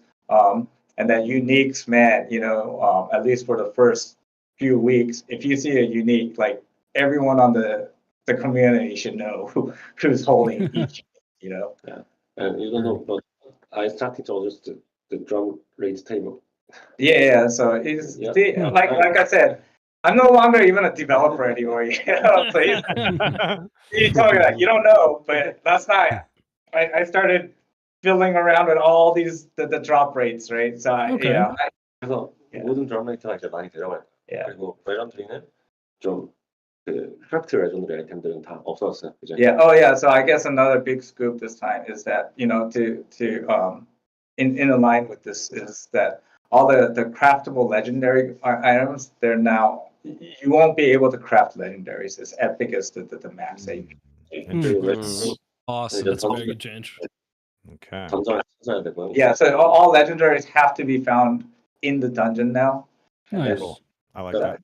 So these things, you know, he hinted at it. Now I'm finding out that he's implemented it. You know, So will legendaries be better on average if they're going to be rare? Because right now you could get, you know, you could loot a unique item from a boss and have it just be, oh, it's just terrible. Like the only thing good on it is the base stat. So if we're going to make these items much rarer, will they be better on average to compensate? No, that's the easy. Okay. Good. All right. Make them really rare. 이 갭 아이템 갭 That's 때문에 good. 지금 version들을 입은 사람들한테 에픽 가지고 대항을 못 하잖아요. 네. 근데 사실은 실력 차이가 아주 심하지 않으면 트라이ing 할 수 있어요. 할 수 있는데 우리가 만든 이제 골든 아이템들이 그 올 어트리뷰트 같은 것들을 너무 세게 가지고 있어서 이게 좀 언밸런스하게 셌던 거야. 너무. Yeah. So 그래서 그런 what 거죠. what is going back to your question, Soma, about like, oh, you know, the guys, you're in all epic and you're having a hard time against people in all legendaries. So if you're talking about like the general, again, you know, legendaries have that kind of the random roll aspect, and you're talking about the average level legendary, is that we feel like, hey, you know, our internal playtest, we have our own little internal arena that we mess around in.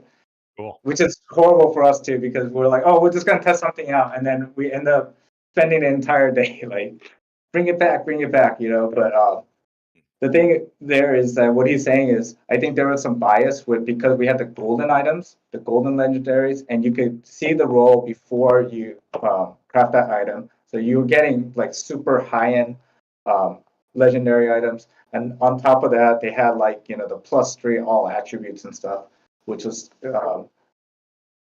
right now with 7 attributes, you know, that's making a huge impact, and you could get a cape and the scarf. And so that actually went beyond when you had those kind of super BIS legendary.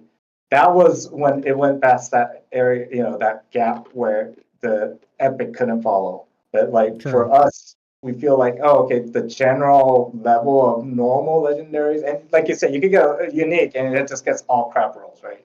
And you're just like, oh, it's like we feel at least right now is that, okay, this is it is a gap, but it's not like impossible to overcome, right? 네, 그리고 그때는 이 랜덤 모디파이어를 우리가 다 보고 만들 수 있었잖아요. 크래프트에서. 이제 그거는 더 이상 없어요. 그래서 BIS 찾기가 더 힘들어질 거예요. Yeah, and so the other thing is, you know, this is kind of goes back for this season. The philosophy is like, hey, legendary, like these items are going to be much rarer. BIS is going to be much rarer. If you do find it, you know, and you sell it on the marketplace, it's going to be very, very valuable. But that's what the marketplace is there for. The other thing is that what STF was saying right now is that the adding to the rarity of these kind of, you know, high quality legendaries, like all the crafting items now are going back to the old style. So you won't be able to see your random modifiers before you craft. Yeah. We're gonna make it, but we're gonna balance it so it's a little bit easier. You know, we're also aware that if we do that, like crafting item value will drop tremendously. So we're gonna make it so it's, you know, we're gonna make it easier to craft things. But the cost of that is that you're not fine picking exactly what you want. Right. All right. So all I heard That's was huge. skill issue. Got it. Okay. I just want to say that is wonderful to hear, because I love it. That's great. Yeah. That's great. Mhm. Yeah. In a game where all your power is like randomly decided, you know, like what you get on your gear, to be able to like, you know, pick and choose what you want on the high end is always. Well, also It's the nice to best get rid of gear that, should come from the dungeon. Yes. You know, I mean, crafting gear is great and it feels like a good supplement, but you should be rewarded for doing the hardest content by getting the best stuff. Yes. Right. So oh yeah, the because that epic or what is it? The crafting items are only epic, but it with the added stats and stuff is what we're trying to fill with the epic or the crafted epics is that kind of intermediary gap between like because it'll give you plus bonus stats that you couldn't get even on like a legendary with the crafted epics, right? Sure. So it's kind of like an epic plus, you know. So yeah, Okay. that's nice. So oh, go ahead. I was just gonna say, now that legendaries are really hard to get and artifacts giga rare, is it possible for solos to get this kind of same level of gear, or is really doing the Inferno bosses as a trio going to be like the only way to get the actual bis? Because before in the 5x5 we could get a lot of gear from the 15 pulls from the treasure pile and the 2 bosses in the vault. So are solos just kind of locked out of the bis? 지금 밸런싱 하고에서는 미스티컬 키에서는 얻을 수 있어요. 링크 아이템들. yeah. 아티팩트들. 그럼 근데 계속 갈 거예요, 근데? 그거는 필요할 것 같아요. 제 생각에. 왜냐면 지금은 오버이오가 없어졌기 때문에 5x5 없어졌으니까 이제 2 보스 잡고 그 유니크 얻을 수 있었던 그런 찬스가 그러니까 솔로가 이제 어떻게 근데 얻을 수 그렇다고- 있는지. 네, 근데 그렇다고 솔로에서 보스모스 잡았는데 유니크 주는 거는 너무 많이 너무 쉬워요. 그러니까 그 임페리얼 보스 잡는 것보다는. 그래서 지금 있는 솔루션은 이제 미스티컬 잼 더 활용하는 거죠. Well, so 이거 계속 바뀔 거야. 근데. Yeah. So the reason we don't want to, because it might change, it will probably change, for sure, is that the way that they've addressed it right now is that you have the mystical gem, right, on the Goblin Caves. And right now there is a unique drop in there. They moved that to there, right? Right now. Okay. Yeah. So you need, it's very, very low chance. So it's going to be lower chance, even in the front of the season and stuff. But so that's one of the ways, but I don't know if that's the right way, right? So like having legendary or uniques drop from the troll or the cyclops right now is like, I think that's a little too much, right? That's what he's saying, is that's why right now the implementation is with the mystical gem. Sure. Mm-hmm. Thank you. Excellent. So last night you guys talked about some sort of marketing plan that you guys had. I want to ask a question here about the company in general and everything outside of the actual game itself and game development. So obviously you guys have a new office, you have some marketing plans. Can you tell us what sort of priorities you have just as a company right now, as a studio? What are you guys working on besides tinkering on the game? Just for anyone curious about Ironmace. 엄청 많죠. 엄청. 게임만 만들면 너무 좋을 텐데. Yeah, so what he's saying is, man, if we could just focus only on the game, that would be heaven here. I'm sure. We have all these other stuff that we have to think about. It's a lot of stress. 그리고 우리는 특히 모든 걸 다 결정해야 되기 때문에 되게 할 일이 많고. 근데 뭐 마케팅 쪽에서 이제 어떤 거 준비하고 그래서 킵 코드 그다음에 뭐 트라이얼 코드 이런 건 좀 얘기해 주는 게 좋을 것 같아요. So I mean, so first of all, we don't have a marketing guy yet. Yeah. Okay. But I think it's getting to a time where we're probably making that jump to like a big boy company, like actual company, right? Like an official game company. So those are things that we have to think about.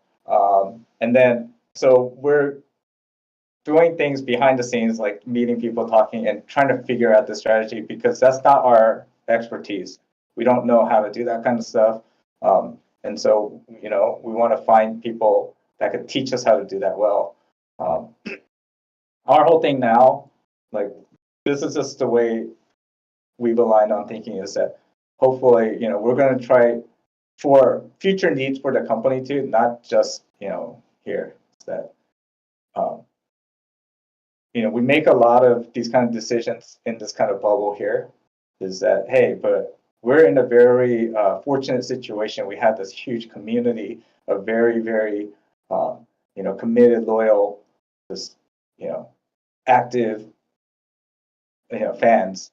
And so I think it's been probably a mistake of us to not actually leverage more the community itself in try to more official capacity too. So like and the thing is, it's weird because our actual history, we have actually pulled from the community for like official roles in the past. So like Grayson, he was actually a player. He just reached out to us. That's how we got introduced and stuff. And I was like, hey, okay. It worked out, and it's been very, very, a good relationship for both of us.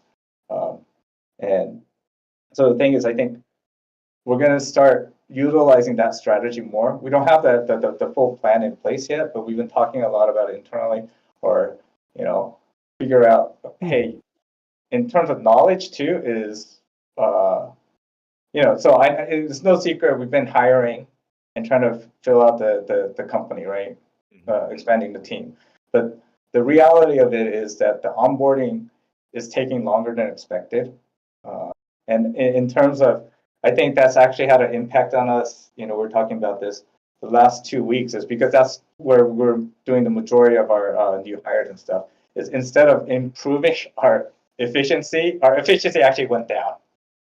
We'll be very well. So the thing is, because you have new people coming on, they're trying to learn the system, train, stuff, and it's like then you're taking the people that are actually, especially for our team was like this core dedicated team itself, is that these people are wearing multiple hats, and then now on top of that we just added, okay, you got to train these new guys, right? And so the actual work that they were doing is like getting anywhere with the one guy probably hurts a little bit for a couple weeks till they get them up to speed, right? I would assume so. Well, so the monster guy was weeks. Like few guys, and then the other thing that really worked out well is that it was they're buddies, they're close friends from before too, right? So it was like you would just be like, hey, you messed up, do it like man, it's like, oh, okay, yeah. And that's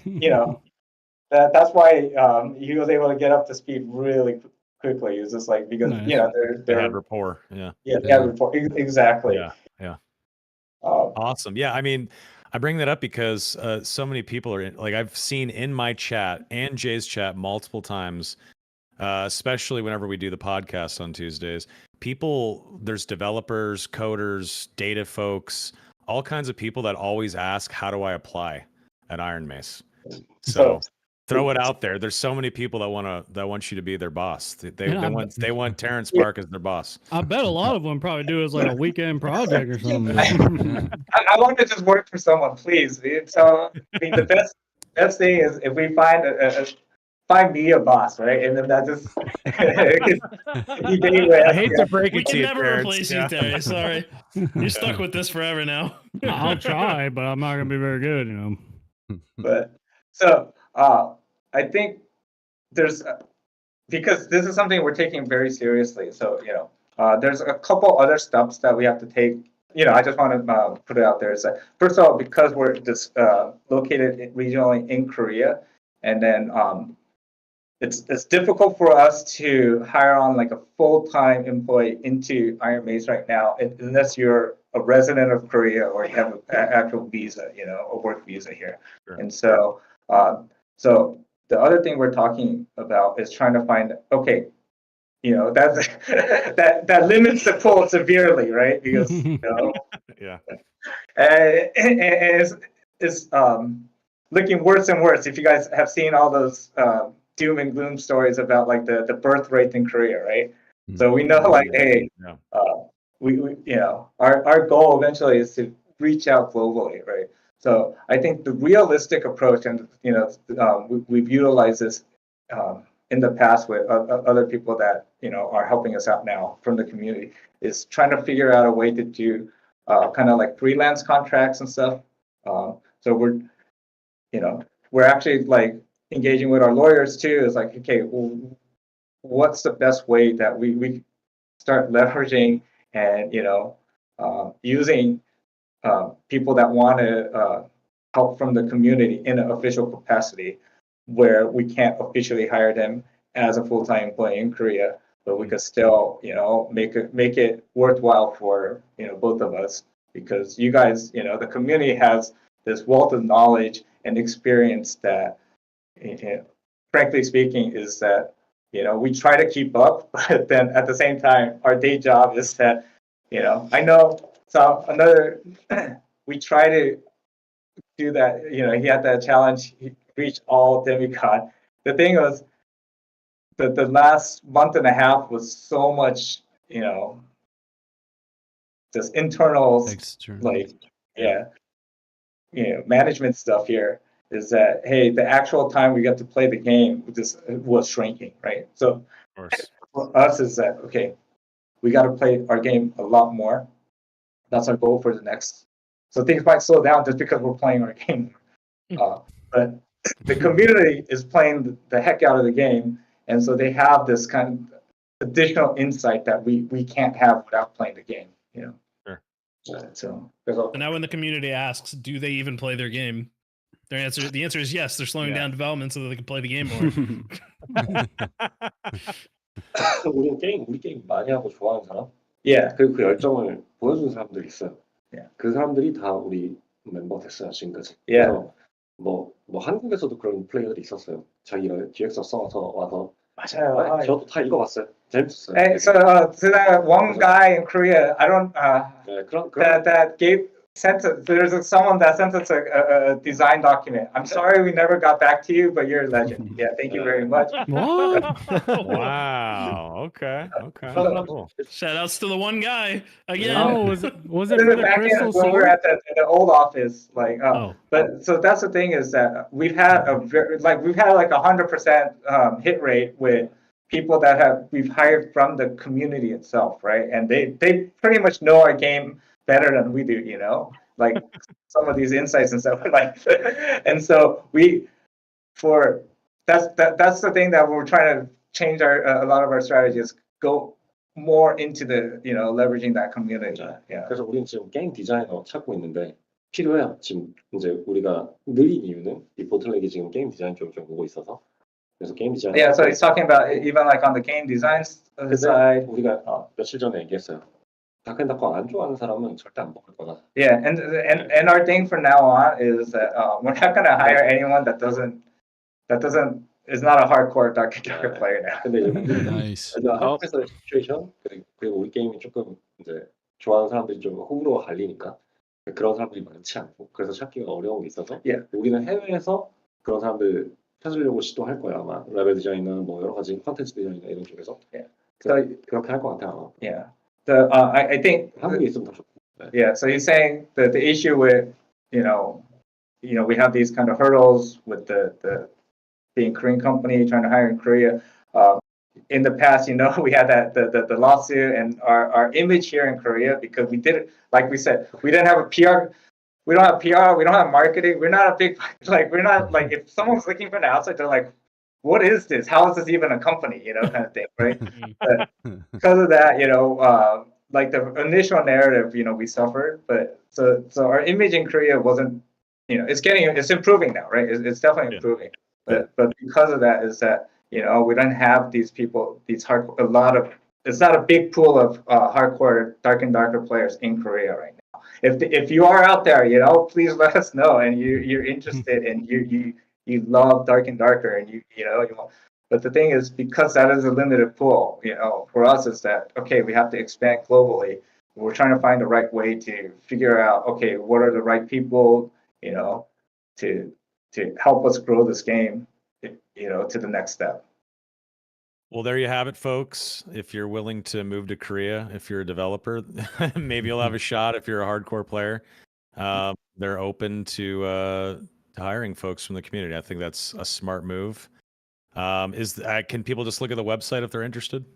Ironmace.com, or what's the best just for? So again, it's not. We haven't gotten to the step yet because we have to get through. Okay, how do we structure contracts in the right way? How do we structure? Even if we get all this, we don't have. Again, we don't have a. We'll get a bunch of applications. We don't have a guide to even look through the applications. Okay. Wait, folks. So it's ours. Wait Don't a little send them bit. anything. So, Time out on that. Yeah. our thing was, hey, we know.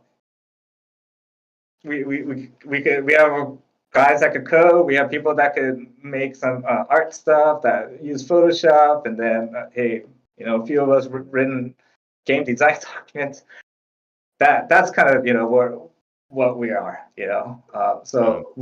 but because now we have grown, and we have people that are helping us out, giving us this kind of advice. We know that okay, these are big essential parts that actual companies really need to run properly, and so we got to fill those positions first, and then we'll be able to handle. So it's going step by step right now. 그리고 우리가 계속 확장하고 있어요. 우리 지금 6층도 계약했잖아요. Yeah, okay. 지금 사람들이 더 앉을 자리가 없어요. 더 뽑는데도. Yeah.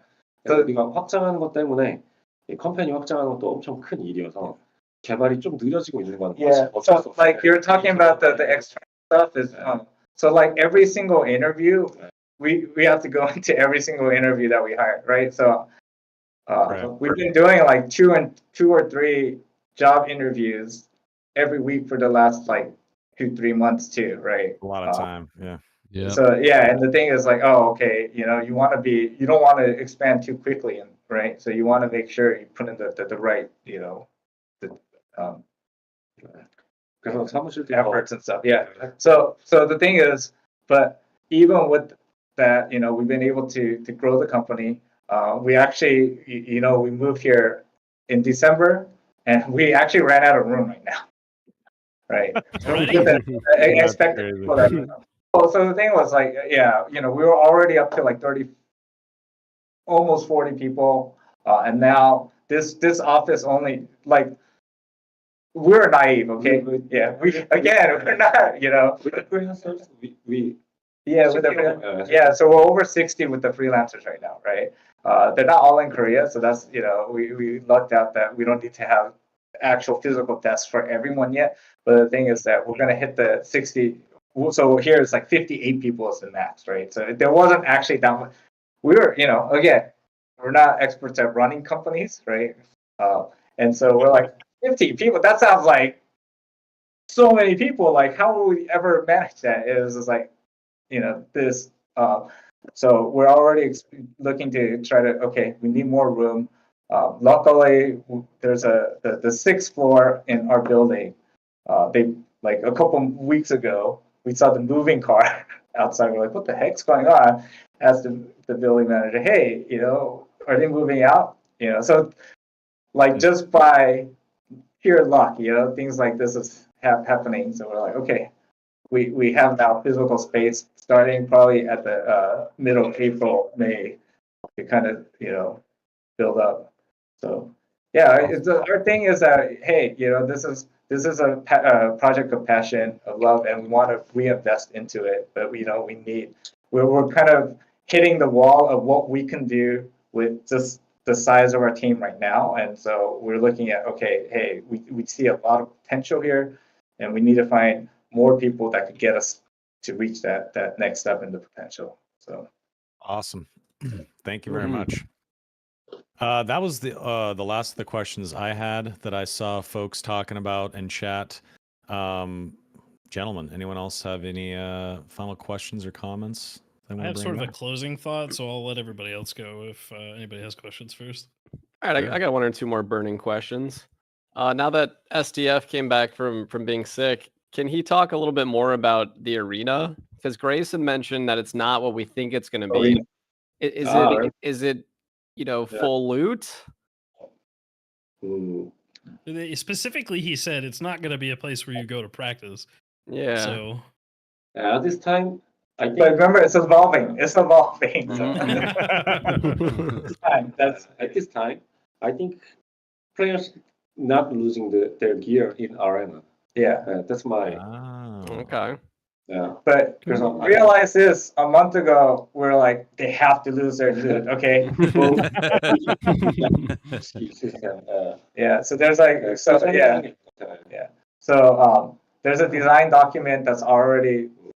It actually there's multiple, but the last one was called like version 0.2. Yeah, and that one, because you lose the loot under that assumption, is that at the end of the battle, like the losing team is like sitting here, and then the winning team, and then there's like you could do thumbs up or thumbs down, right? Each of the winners, right? And if thumbs up happens, then the losing team gets to keep their loot, right? If it's thumbs down, oh shit, then you can take the loot, right? So obviously, if we go with removing, you know, you losing loot, yeah, then make them beg for it. That's a lot of changes. Yeah, 근데 저는 grinding 너무 interesting one. 안 좋아하기 Hope we have VoIP for that. 아이템 너무 많이 Make them beg. Yeah. So okay, like this might seem a little ironic or contradictory. It's like, so SCF was saying, it's like, you know, he's not a fan of these kind of where you have to constantly grind something, right?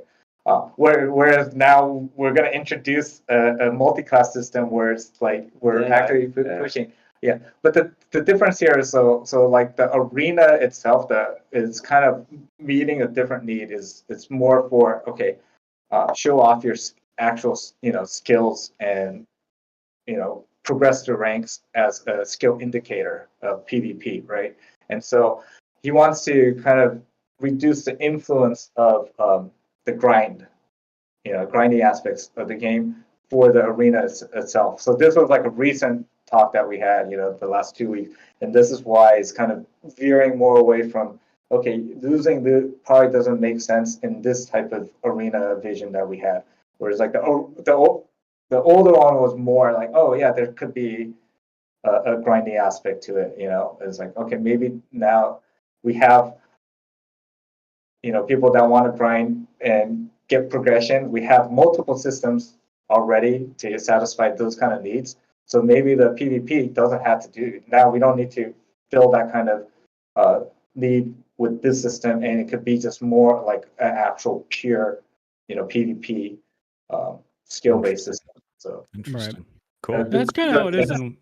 change. It's kind of how it is in WoW. It's just like go in there, grind out your rank, just prove that you're one of the highest skill players in the world in an arena setting. So. Yeah, but you should refill the consumable items. Yeah. So he's saying, but there's still, you have to have gold, and you're gonna have to buy the consumables and stuff. But yeah, that's the like, dude. Before that, we're talking about like, you would have durability on your items and stuff too, even if you didn't do it. So now. Yeah, there's a 10 talking, billion wasn't it? ways to do arena, so it was like a big question mark. It's really so many different paths. Odin, what were your final thoughts, sir?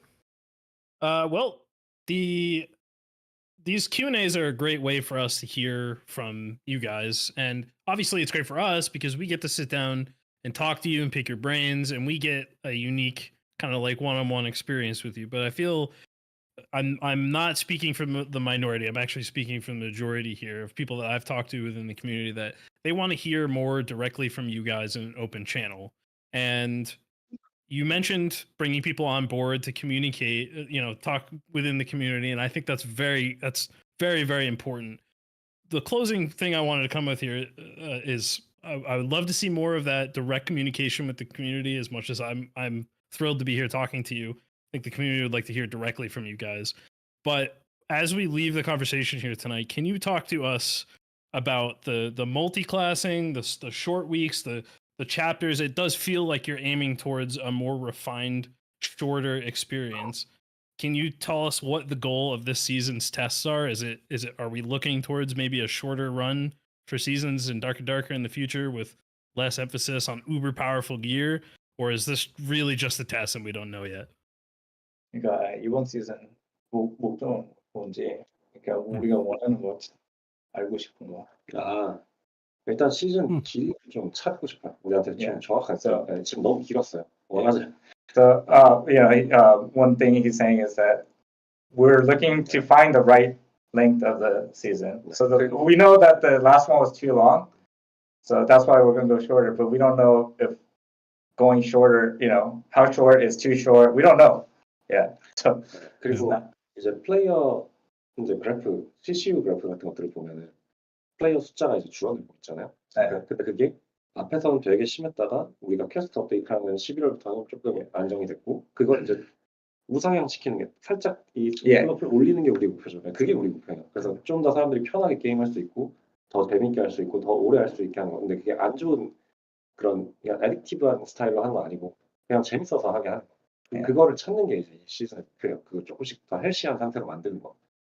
So the short answer is trying to improve the health of the game.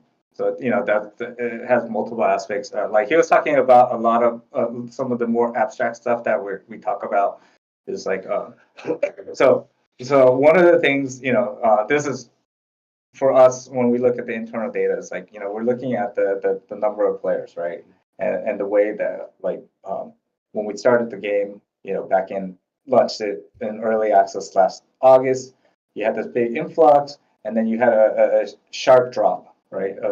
It was still very good. If you look at comparatively to other industry standards for like the retention rate is still very, very good, right? But it's still, to us, it's like, oh, okay, you see this, drop. Yeah, this. So what we're interested in the slope of the drop, right? Is that, and so each time, we knew this is something we expected because we knew that, hey, we weren't ready. There was extenuating circumstances of why we had to launch at that time when we weren't fully ready. But because of that, this was not unexpected, but it's not something we wanted, right? And so our goal has been, okay, we want to slowly change the trajectory of the slope. And so I think the last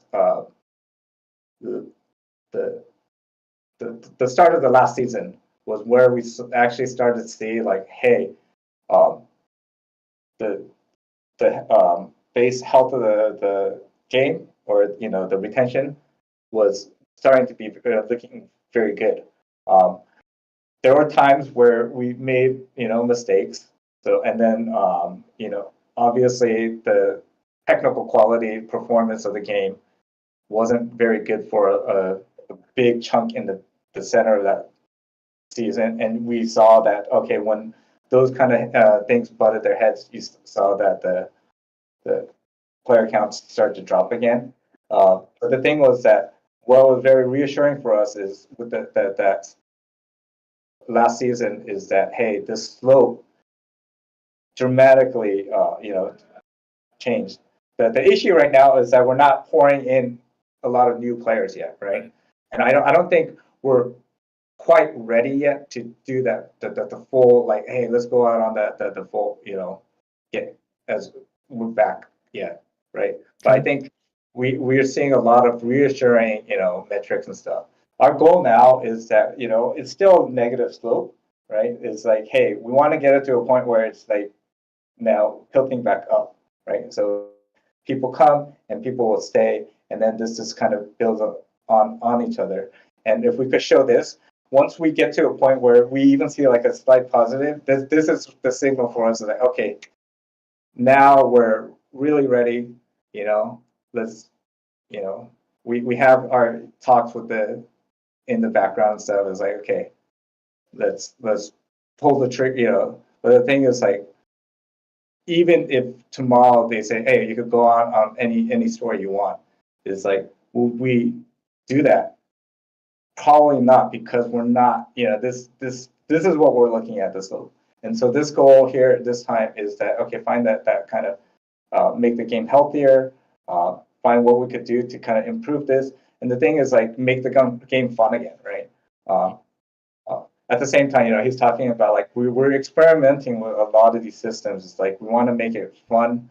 At the same time, we don't want to make it exploitive. But the thing is, like, there's that kind of thin line. It's like, okay, so we're going to put in these systems, experiment. You guys give us that feedback. Is it fun enough? Is it okay? If we're doing something that's, you think is horribly exploitive or abusive, then let us know that too. We're not averse to, like, we made that mistake where you had to unlock the bard, right? Yes, that was a very divisive decision. Yeah. 우리가 그 얘기를 안 했었어요. 지금 이제 우리 그 마케팅 하려고 하는 플랜. So 원래 이제 더 큰 플랜도 있었지만 그거 말고. So I mean, 알 수 있는 거. Yeah. Oh, so this. Yeah, I actually never. I just rambled and never really answered someone's question about like marketing and stuff. It was like, hey, we do have a marketing plan. Again, we don't have an actual marketer guy, so we could only do what we could come up with internally. But we have an internal plan. Is that because we have our own platform, we're going to leverage that. We have Blacksmith. I mentioned this on OnePeg's stream yesterday. Is that on Blacksmith, the one big thing we're working on right now is the gift code system, right? So this time we're going to test out the gift code also with the trial codes. So we're going to give a 10-day trial code to everyone that has a what is it? So first of all the chat game stuff to prepare for this, we migrated all those people onto Blacksmith, right? And the thing is, anyone that has a Blacksmith account in good standing that bought at least the standard edition, we're going to give all those people a free 10-day trial code to just give to their friend to help us. Hell yeah!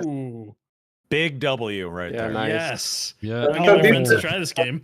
Without an actual marketing expert, it's like, hey, for us we're killing two birds with one stone. It's like, hey, we have blacksmith and we have to test this anyway. We did an internal test, but then, hey, can it actually handle if it goes to some mainstream? Is that would it actually be able to handle the load? Okay, well, we have a huge contingency of players that we could ask for a big favor. Hey, and you guys have been loyal to us, so please help us try this out. And then on with this is we're gonna we're learning marketing one by one. Is that, hey, that last sale we did, it did give us a good boost, right? So we're like, okay, we're gonna use this time to do use these things. These are marketing tools, right? So start leveraging these marketing tools too. So we're gonna have a sale coincide with this.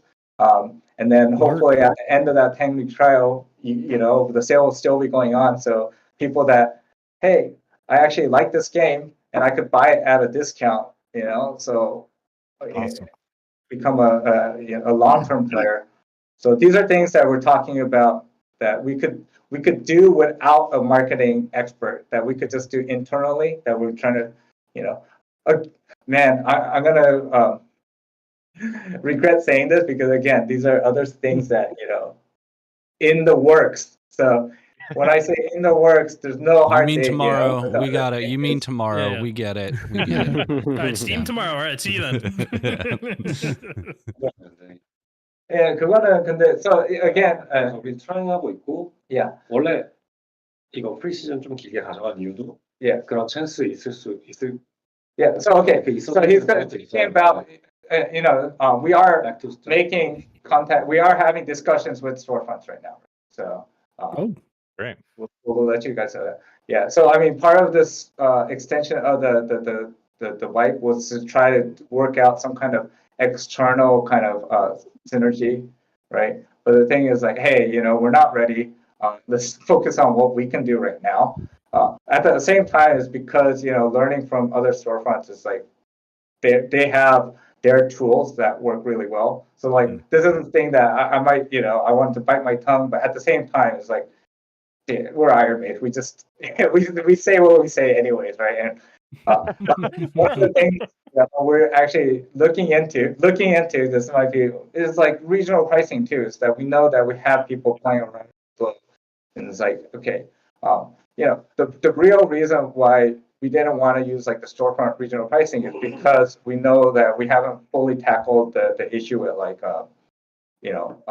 people hackers and stuff, and then we don't want to give them an avenue where they could cheaply buy a bunch of accounts that they could test out and kind of pressure test our systems and stuff, right? Sure. And so I think we're getting more confident with that, and so I think now we're the reality of the global economy is that like, hey, there's different costs of living, so these are things that we're going to actively have to learn about, because the big storefronts, they've already learned that lesson, and they've they're good teachers in that aspect. And so those are things that even without a marketing degree, we could just plug in paste and say, okay. But yeah, so the big thing for at least the stuff that we can do concrete right now, in the very near future, is we're working on that sale, then we're working on the gift codes, and then we're working on the trial codes. And so at this point, hopefully we're going to push that out. And so you guys have the people are that our fans, our community. You've been very, very loyal, and this is just one way that, hey, it's a win-win for both of us. It's like, hey, we get you guys, we get to test out our system, and then we get to thank you guys for being so loyal to us. 마지막으로 하나. And then one. Someday we back to Steam or Epic or Yeah. 우리는 그 길 찾을 거예요. 어떻게든 게임을 줄 거예요. 이거 사는 사람들한테. 네네네. Okay. 그거 되게 많이 물어봤어요. Okay. 스팀 가면 게임 어떻게든 될 거예요. So 어떻게든 스팀에 게임 가지게 해줄 거다. 그 길 찾아줄 테니까 찾아줄 거다. Again, because there's in the future, we're gonna go on we'll have blacksmith, but again, there's a lot of overhead resources and stuff. Because of that, hey, if we could get onto when we get onto the mainstream platform, is that what SDF wants to ensure everyone is that we will find a way for all our loyal, players that bought it on Blacksmith to find some kind of way that, hey, you don't need to rebuy the game if you already bought it on Blacksmith. So I can't. It's not a full on. This is, but we're gonna do our damnedest to figure out. The storefronts have their policy, and so for sure is.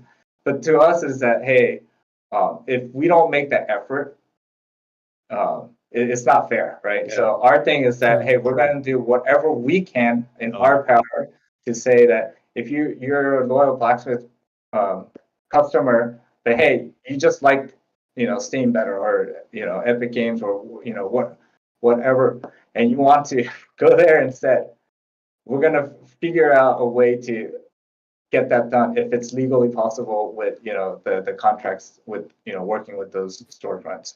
So that's something that, because I know a lot of people have asked about that. It's like, oh, do I have to rebuy? Yeah. It's like, yeah, we would love for you not to rebuy the game if you already bought it, right? So. Excellent. I always thought that was a weird big one. Win.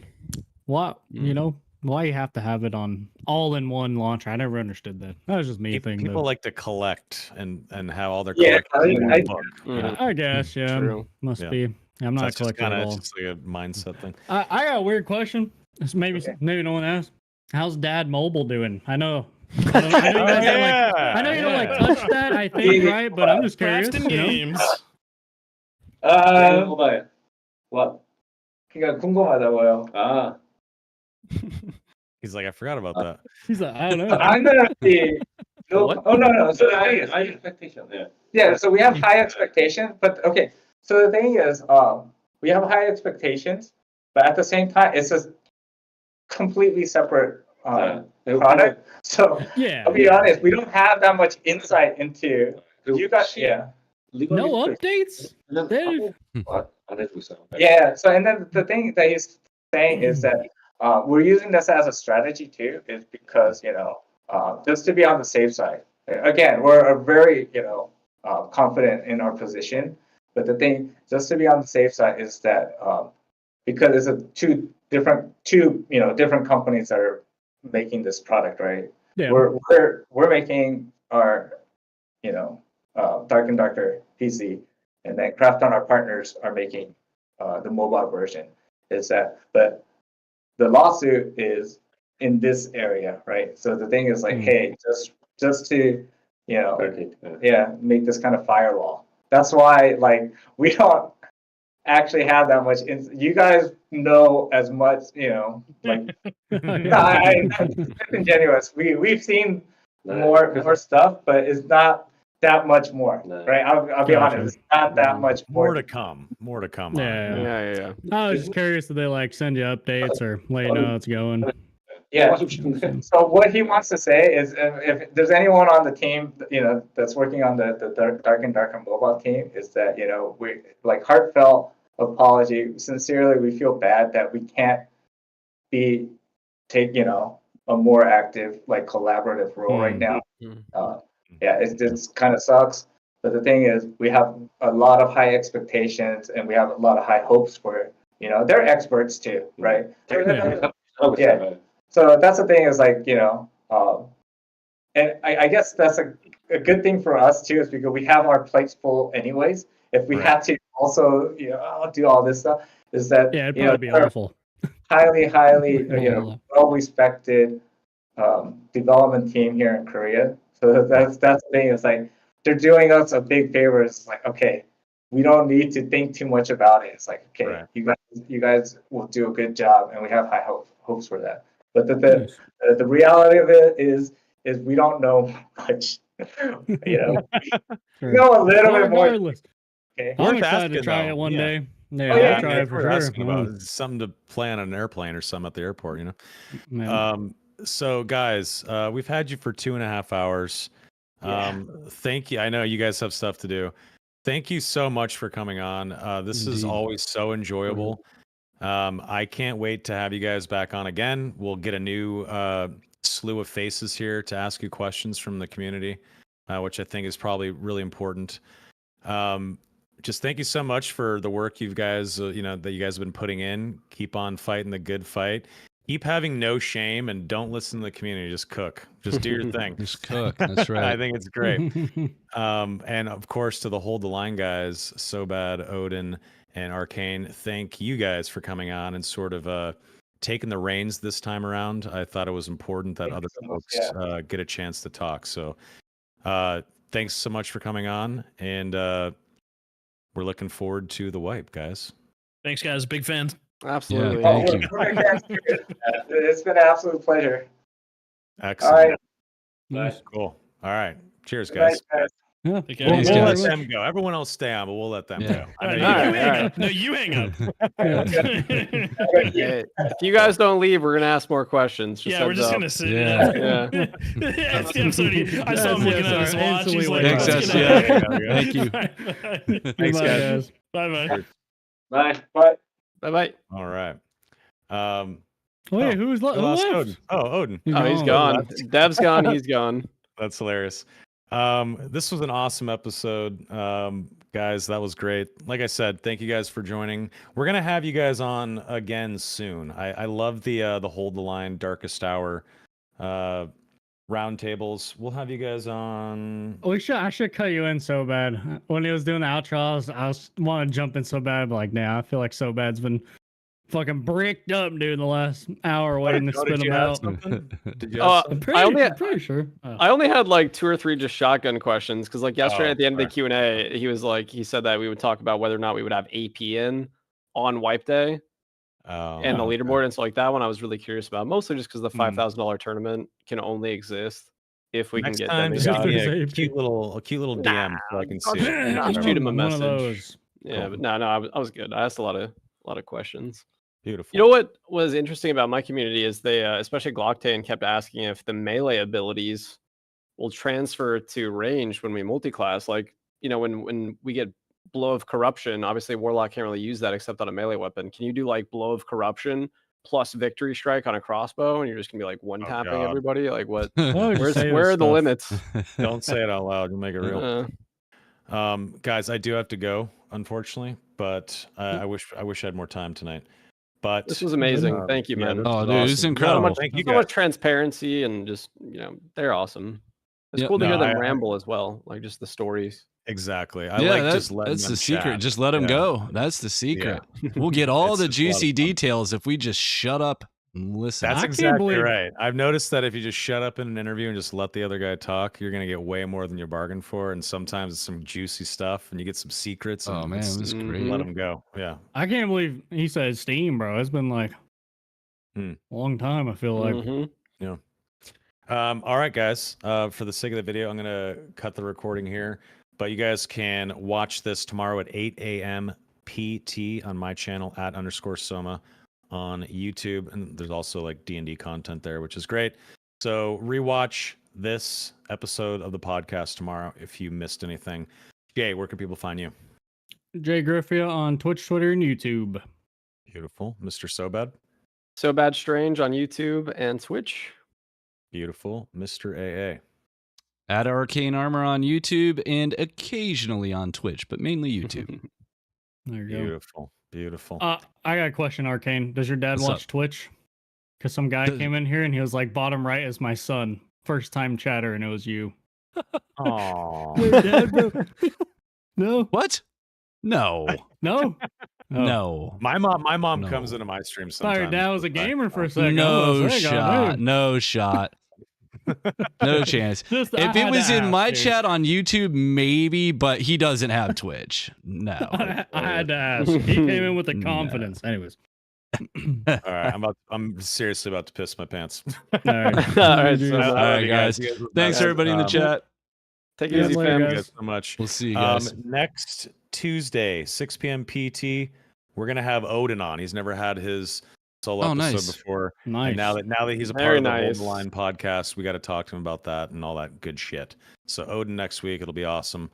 Until then, have a lovely week, and I'll see you guys in the dungeons in a couple days. But all right, man. See you soon. All right. goodbye. Getting greasy We'll with see you it. guys.